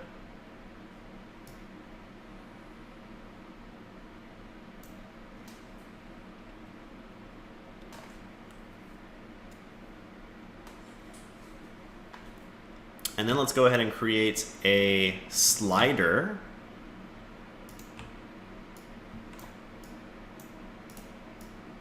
Sliders are super cool.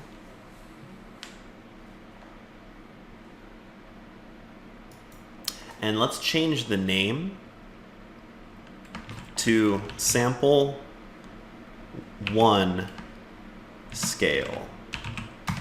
Let's assume that this guy is sample 1. Let's call this guy sample 2. So sample 1. So this is sample 1 scale. After you've created your slider, you see where it says max? You can actually change this number. So I'm going to go ahead and change it to something like, let me just go with 2. And I'll feed its output into the multiply. And then we'll take the result of the multiply and we will replace what's currently going into the panner node. We'll replace it like this.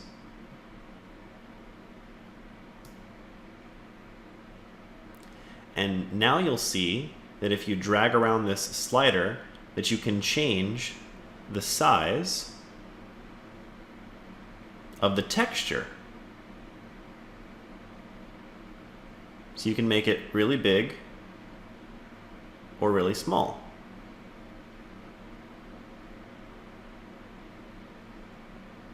I'm going to set mine to 0.5.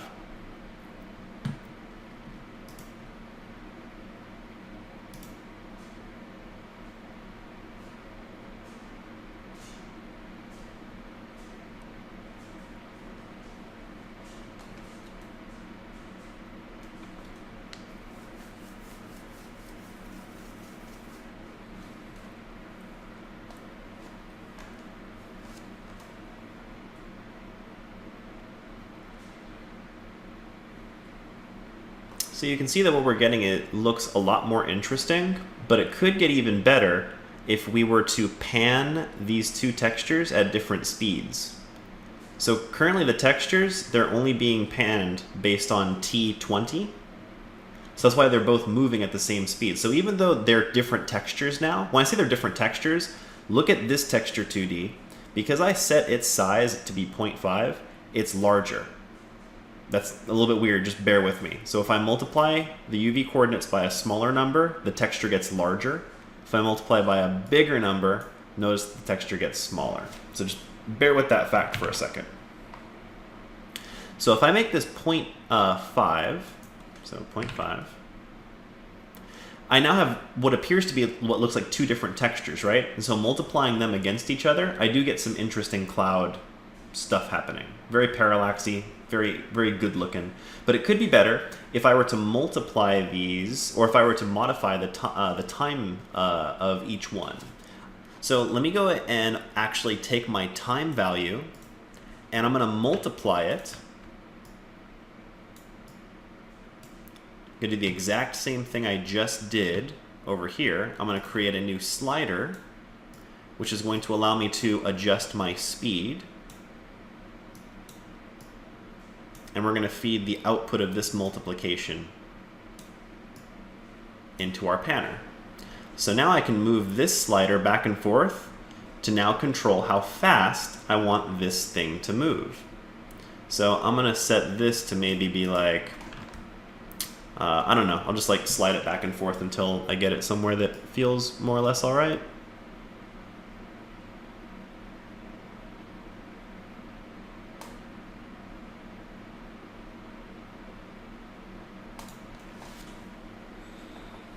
So now I can control how fast that guy slides.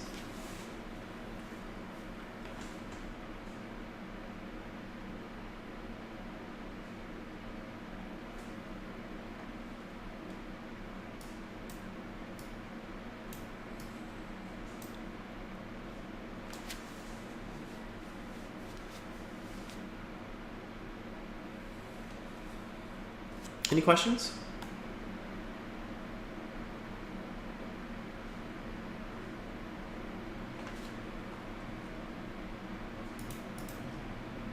No? Good?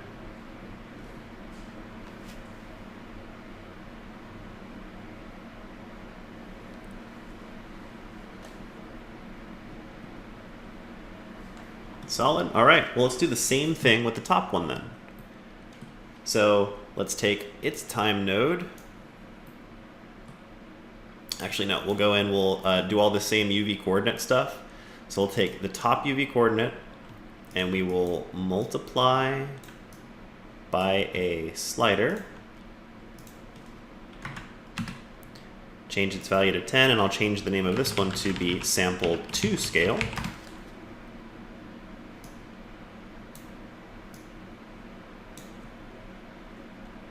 Feed that into the UV panner, and then I'll also throw in another slider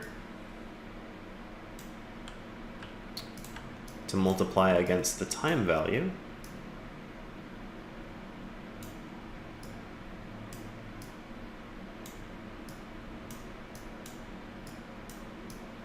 And this way I can control everything. So now I can fiddle around with these values, move them at variable speeds, and get some interesting results out of it.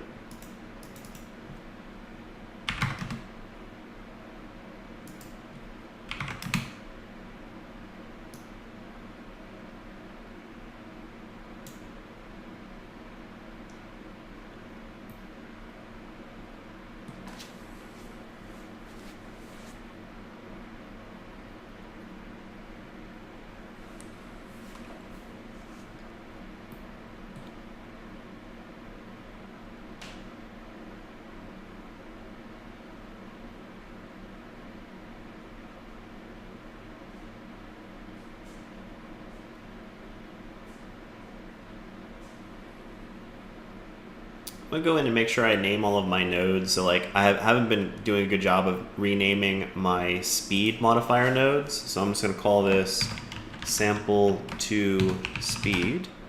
And this one down here I'll call sample 1 speed.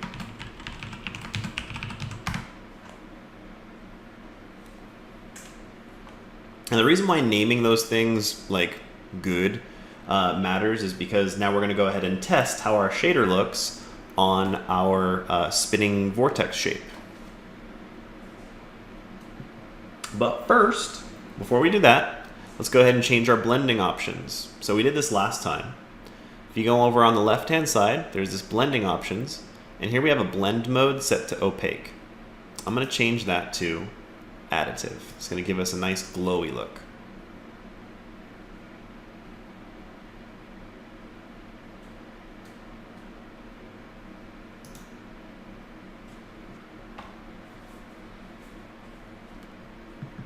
So now with that out of the way, I'm going to go ahead and make sure that your shader is hooked up into the emission slot over here. And let's go back to our Unity project, click on Vortex. I'm going to go into the inspector and change it from the standard shader down here to the Shader Forge Vortex shader.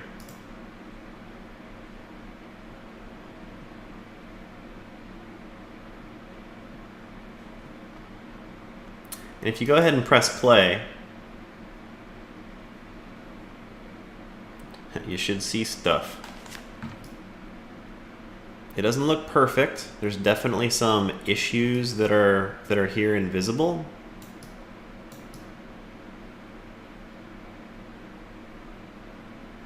Yeah, totally.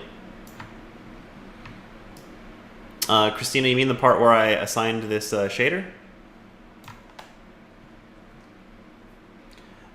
So what I did was I went and clicked on the vortex material, and then in the upper right hand corner where it says shader on the material properties, I changed it from standard to Shader Forge Vortex.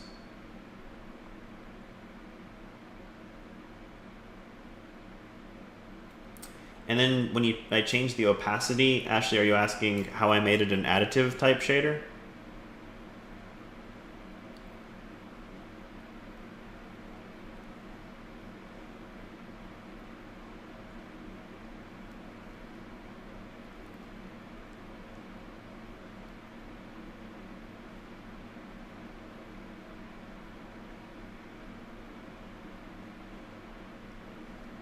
You threw in the Shader Forge. What does that mean?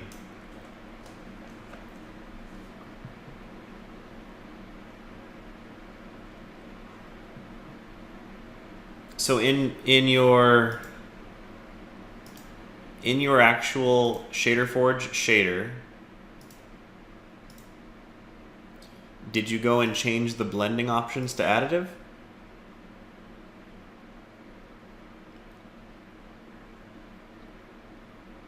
Cool.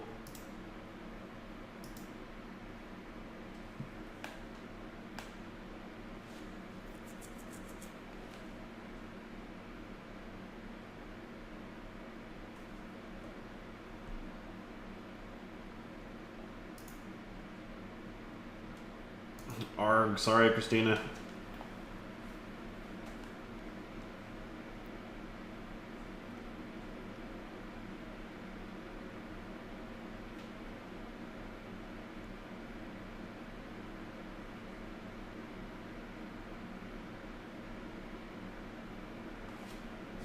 Totally. Oh no, don't do that. Stop.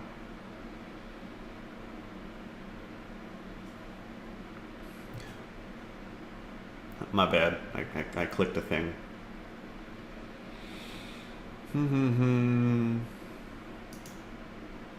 Get out of here. Okay. Boom.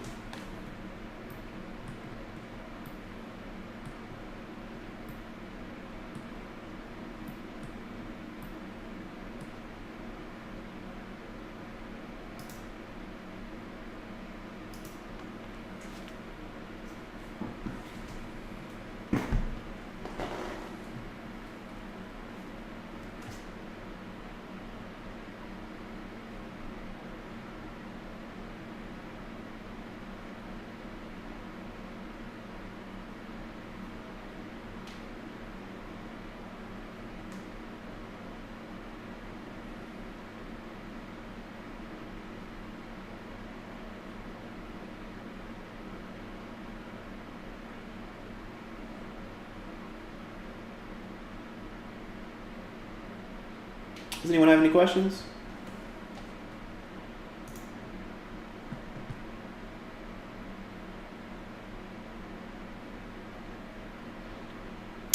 Go up to your console. Ashley, do you see where like you have like that little red exclamation mark where it says console? Go ahead and click there.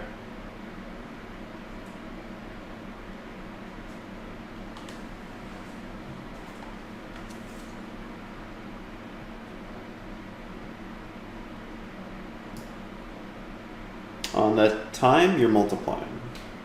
I don't have any add nodes here. Cool, there you go.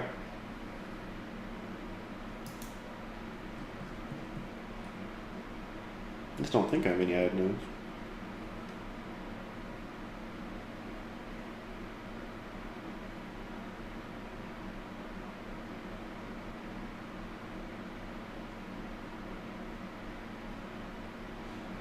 So that's going to be in your blending options. You're going to want to switch over to additive blending.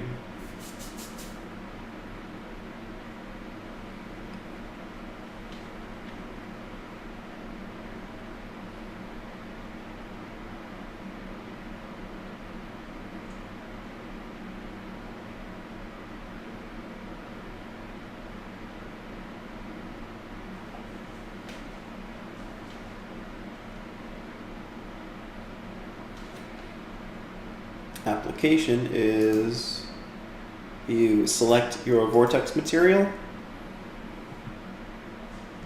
go to where it says shader in the upper right hand corner. It probably says standard. You're going to want to switch that over to Shader Forge Vortex.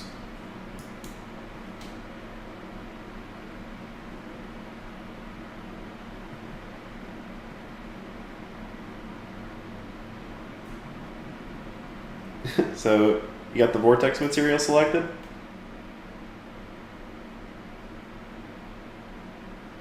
Upper right hand corner where it says shader.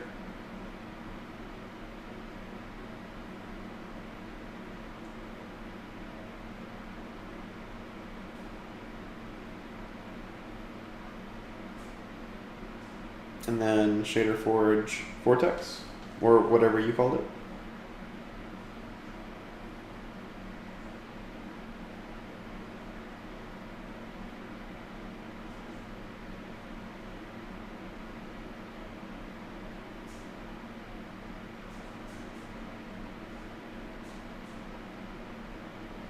Yes, it's going to be in the inspector.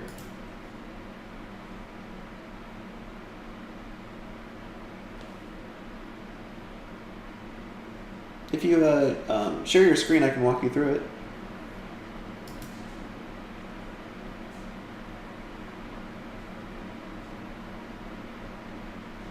There we go. Okay, so all right, you got to click on the material first. So in the project view, click on noise, and then in the upper right hand corner, go to where it says standard. Yeah, change that to Shader Forge and Vortex. There you go. Now go ahead and press play just so I can confirm. The play button up at the very top middle.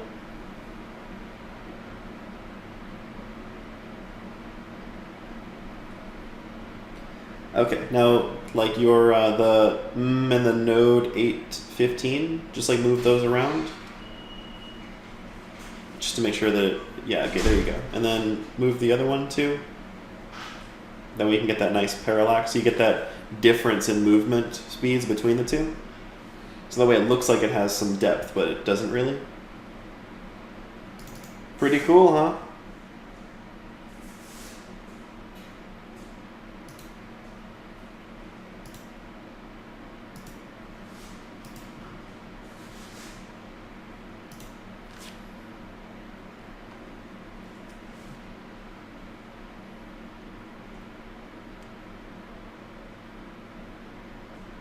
All right, before we move on, any questions?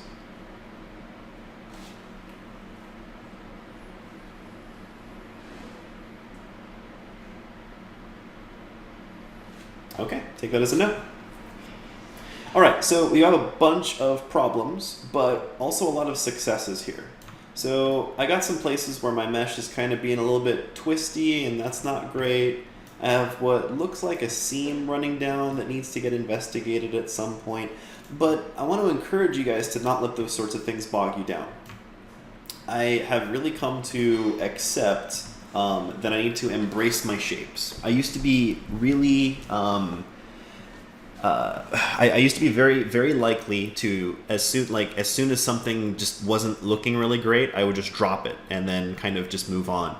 But I found that that's a really, really bad technique, especially when it comes to VFX, because since we're dealing with things that are so abstract and so amorphous, that sometimes you just need to allow things to happen, allow your shapes to just sort of like emerge. And so don't let things like this bother you, this seam. Don't look at any of this weird mesh artifacting or anything like that. What you want to look at every stage is you want to just see, is this forward progress? Is this a potential solution? And there's a lot of successes happening here. There really are. So we have a shape. We have this nice swirly, swooshing kind of motion. We have two textures that are essentially, they come from the same texture. We're just in the shader scaling them and then moving them at different speeds. And in my inspector, you actually have, I mean, isn't it kind of cool? You've created this control panel almost where you can just make in all these edits that you want. It's just like with the glow shader, right? So now using all of these tools that you've created, you can modify how fast or how slow these things are scaling and moving. So there really are a lot of successes, and I think as a proof of concept, this is definitely something that's heading in the right direction. Got a little bit of a ways to go, but it's coming along okay. So if yours is heading downwards and not upwards, then what you can do is go into your shader and check this out. You have a couple of options. You can invert. They have varying levels of difficulty, but the easiest one that I probably would recommend is, you see how your speeds go from 0 to 10? Do this. Add a negative so that they can actually now drop into the negative range, and then apply negative speed, and that will cause them to go in the reverse direction.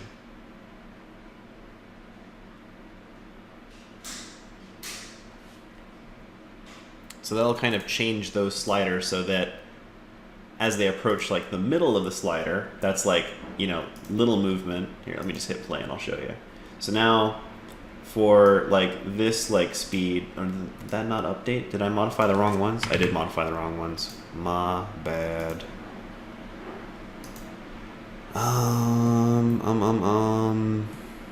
Yeah, so I modified this guy for scale, which I don't want to do. And so that speed is good. Okay, so yeah, the two speeds are the ones that you want to change. So now if I go into my material, if I change the speed into the negative, it will swirl in the opposite direction. So see, now they're kind of swirling against each other, which looks kind of weird. And so now I can kind of control which direction it's moving.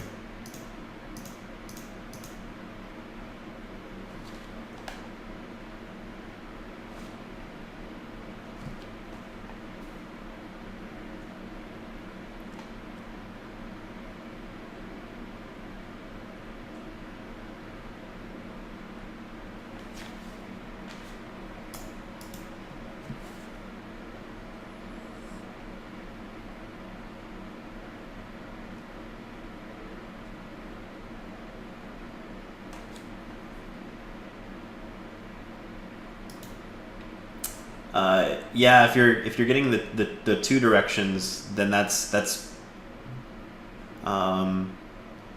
weird combo of two. Okay, I'll share your screen with me. I want to make sure we're talking about the same thing.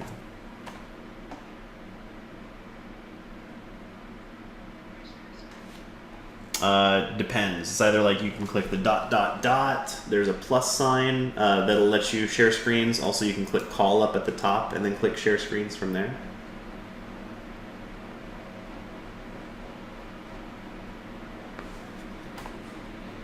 Okay.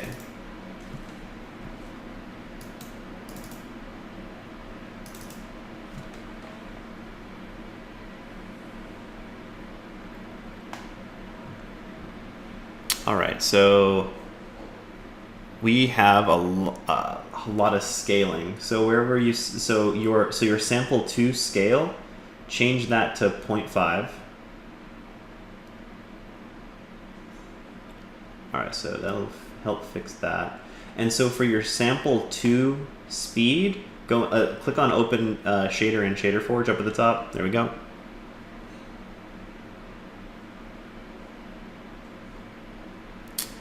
And so here, go to your sample 1 speed, sample 2 speed. So yeah, sample 2 speed, change it so that your minimum is -10.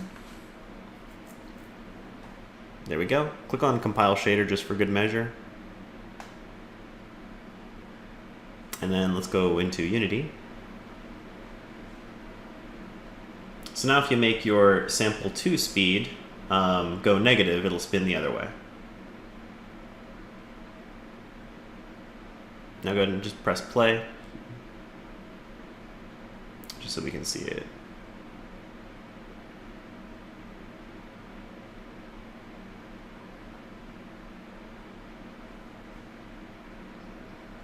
Yeah. Yep, I think we're all right. Yep, no problem. And you guys will spend a long time whenever you guys are actually applying this to a real effect that you're trying to put together. You'll spend forever trying to dial in exactly the right speed to get things to move at.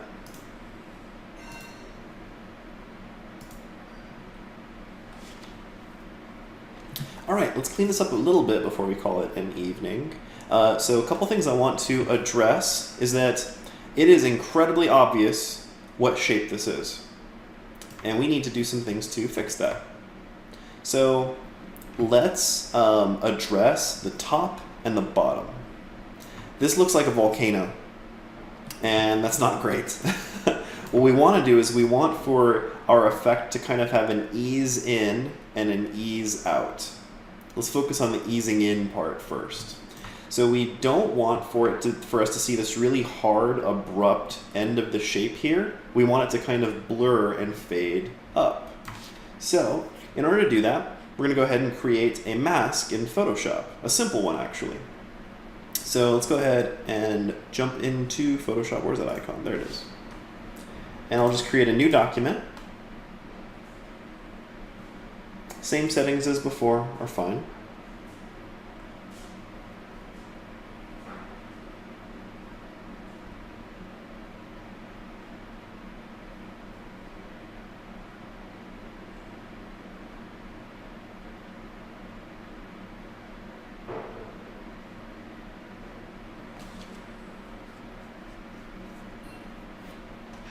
And in this new document, let me just go ahead and fill the background with black. And I'm going to be using a gradient tool. So just go with like a white-black gradient. So get your colors set up. And we're just going to be doing a nice linear gradient. And depending on if you've got it going from black to white or white to black, ultimately what you're going for is you want white to be up at the top of the screen, and you want black to be down at the bottom of the screen. That's what you're going for. You want to set up a nice linear gradient like this.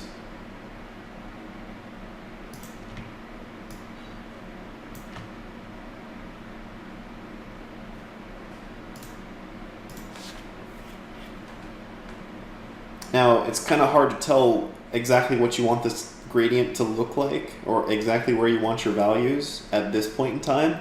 Just try to get a basic linear gradient going from white to black for now. Don't stress too much about it. And then as soon as we apply this, you'll have a better idea of how you want to change it.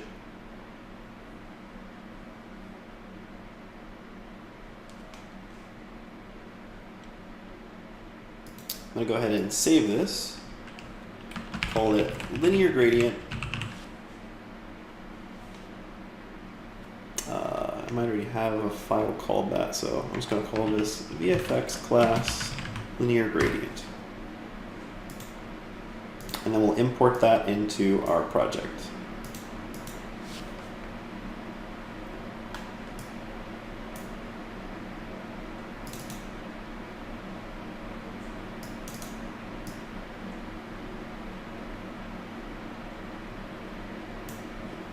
And everybody's brain is like on the verge of melting. We're almost done.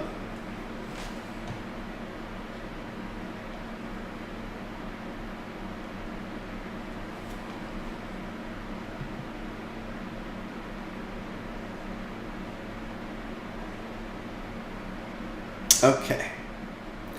So with that texture in place, let's go back into Shader Forge. So easiest way to do that is to click on your vortex material, and then just click on Open in Shader Forge.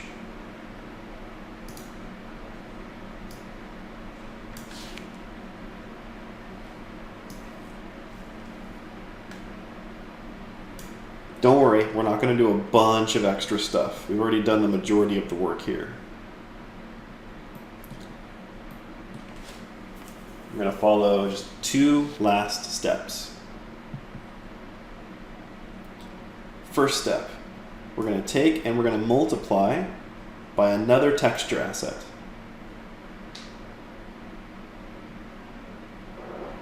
No! Well, don't worry too much. I'm going to give you this project. You'll have the video. Life will be okay. And this last part, you should just watch what I'm doing. You'll get it. So I'm going to create a texture asset.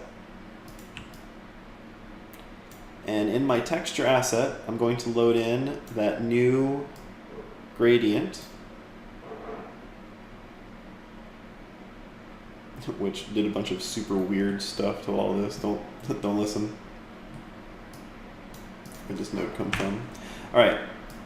So with this new asset, I'm going to go ahead and create a texture 2D that's going to feed into it, and I'm going to multiply this times our previous output. So these are the 2 nodes I created. I'm going to multiply this times this and feed that into our output.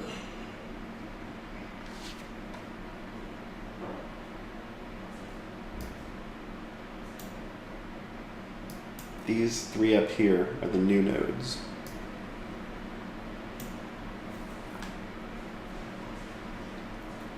And remember what you know about your math. Remember what you know. So what this is going to do is it's going to take that new texture that we created. Remember, the new texture has white at the top and gradients linearly into black at the bottom.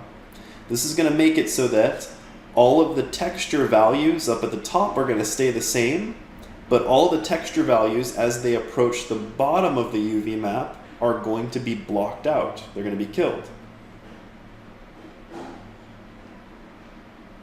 And so after you've done this, if you go and observe this change, if you go and click on Unity to reveal it, you're going to have to add this, because since you've already built and applied this material, if you look at this and you say nothing happened, just notice that now there's this extra slot here that says none, and it's asking you to put a texture there. Just drop your new gradient texture in.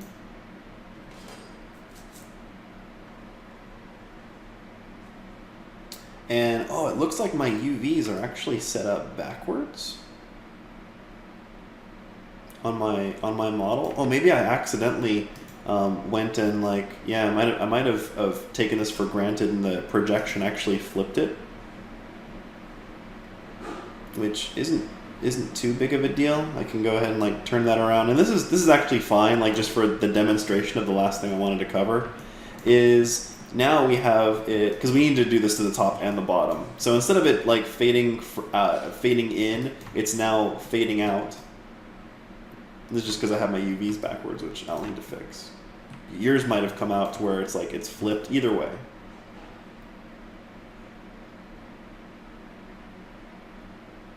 Yeah, quite possibly. I might have completely falsely made some. I might have made some very poor assumptions about the way that cylindrical projection panned out. So yeah, I'll have to go and do a little bit of investigating. But fortunately, conceptually, this is coming together.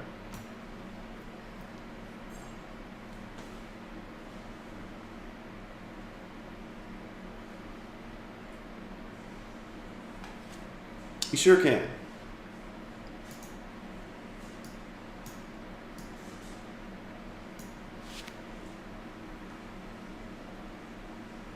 These right here are the new things. And my my shader forge is wigging out a little bit with the preview.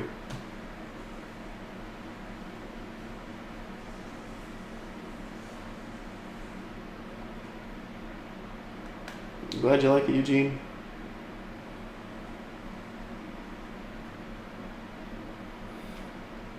And maybe you can imagine if instead of just using a plain old gradient texture like this, what if we took this thing and applied a similar concept to all this other stuff that we just did? Instead of it just kind of doing that smooth cutoff, we could actually almost look like it has like a, I don't know, like a smoky dithering effect sort of at the edges. I mean, we're not going to do that, but like you can just kind of like imagine how to apply all of these concepts. The concept of multiplying is oh, Evelyn, if yours is at the bottom, then that's cool. That means that your UV unwrap came out okay. I'm gonna have to go into like my file here and like rotate all of this like stuff, like just flip it upside down. I made some poor assumptions on that, so that's why mine looks weird. So yeah, I intended for mine to be at the bottom. My math is all set up so it's supposed to be that way. My UVs are just, you know, jacked up, and so that's why my model doesn't look right.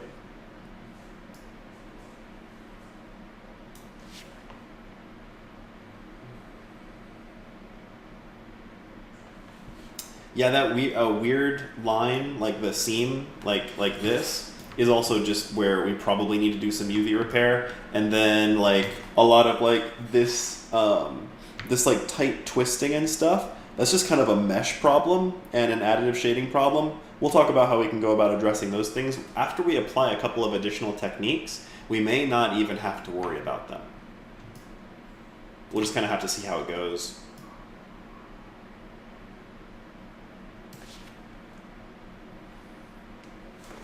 Yeah, it's like, and Christine, I'm glad that you think so. Like that project that I showed you, like with like the whole chains and ice and stuff like that. Like under the hood, it all looks like this. These are the exact same processes, and we're building the same shaders together. And that model has all of the, it's already gone through all of these problems, like with like the seaming and things like that. And when the ability is in effect, you don't see all of these things, either because they're corrected or because their imperfections are being blocked by something else that's just more important in that chain of events.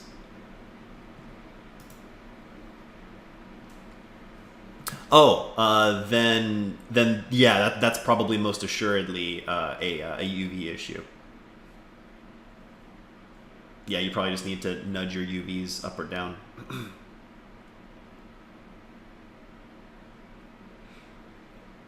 But cool. Any other questions, you guys?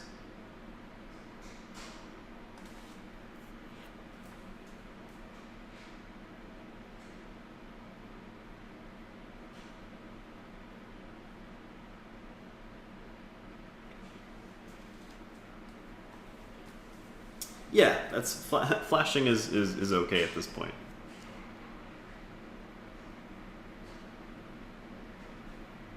Probably, yeah.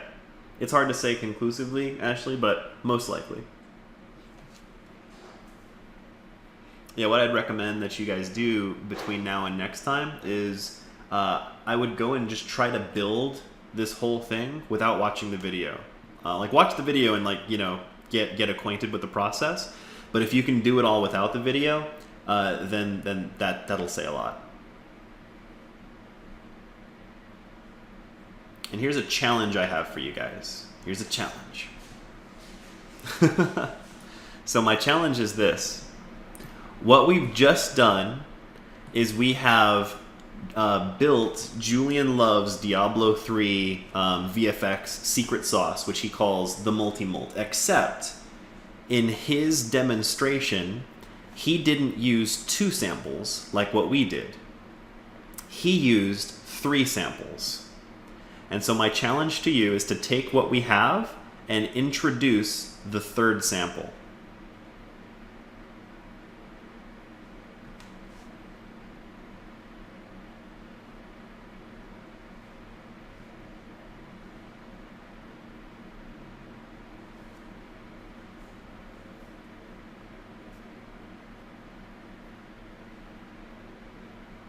Yep, like 3 texture 2Ds, all sampled from the same texture asset that are all scaled a little bit differently and are all moving at different speeds. And the way that he, sets it up is that the larger the scale of the texture, the slower he has the movement speed to kind of, or rather the faster he has that bit moving to kind of show that it is closer. So just to kind of create that parallax sort of an effect.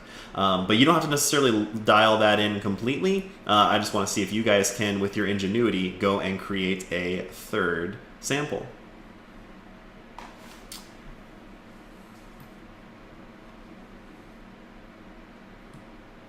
Yes, that totally can work. And it will actually look great. If you guys don't believe me about this whole Julian Love talk, let me show you where you can watch it. So I think his name is Julian Love Diablo 3 VFX talk. It's actually free to watch here in the GDC vault. Let me post this up for you guys, just so you guys can see I'm not making this up. And the part where he talks about it,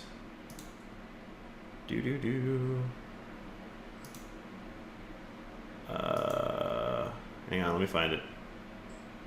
Here we go. Does this look familiar to what we just constructed? So what he has is the same texture.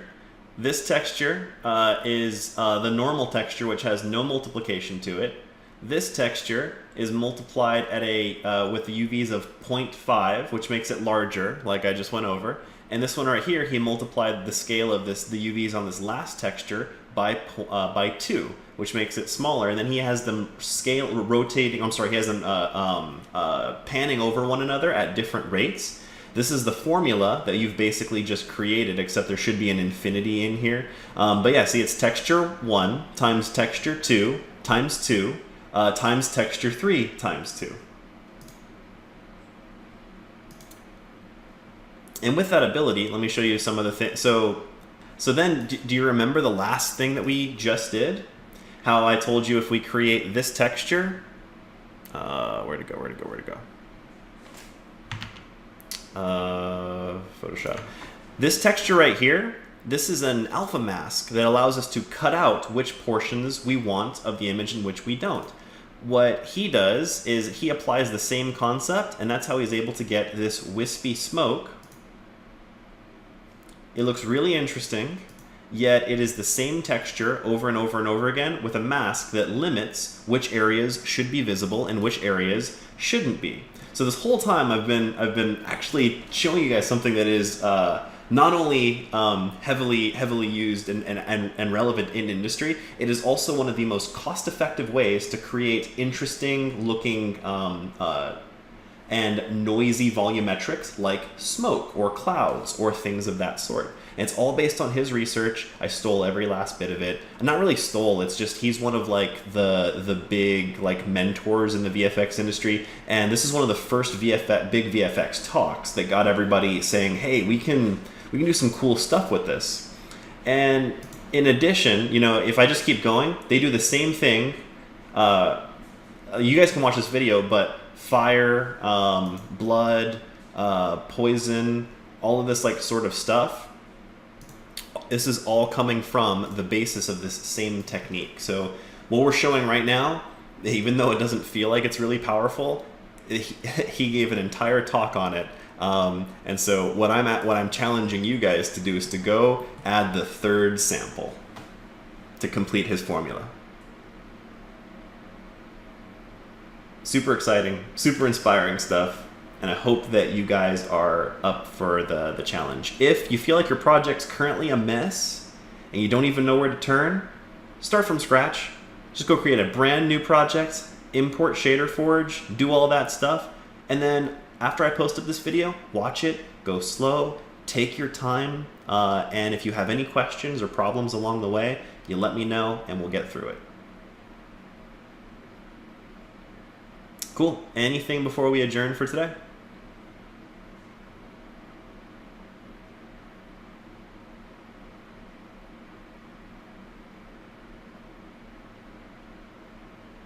No. Well, cool, you guys. Appreciate the time. Take it easy, and I will see you next time. See ya. Laters. Bye-bye. Bye. Wait, I'm waiting. Bye, Ashley.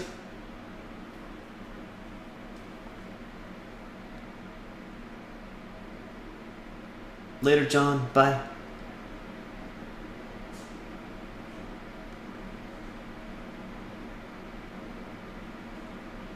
Oh, don't even think about that yet. Grasp these concepts, think about how you can apply them. You will have projects, but nothing is more critical. It's like if you were taking like your first Photoshop class, and if I were to ask you to, you know, draw, like to make something, that would be challenging. It's hard to do projects when you don't have like the skills yet, right? So this whole first portion of this class is building all of these individual skills. And then once you've got all those skills, then I'll start throwing projects at you so you can apply your knowledge and be creative at the same time. You know, my preview box is wigged out like crazy, Christina. So yeah, if my preview box is wigged out, I would totally expect the same for you. Yeah, it's not a perfect program. You know, it's an add-on, a plugin, and it freaks out on occasion. So it happens. Don't worry.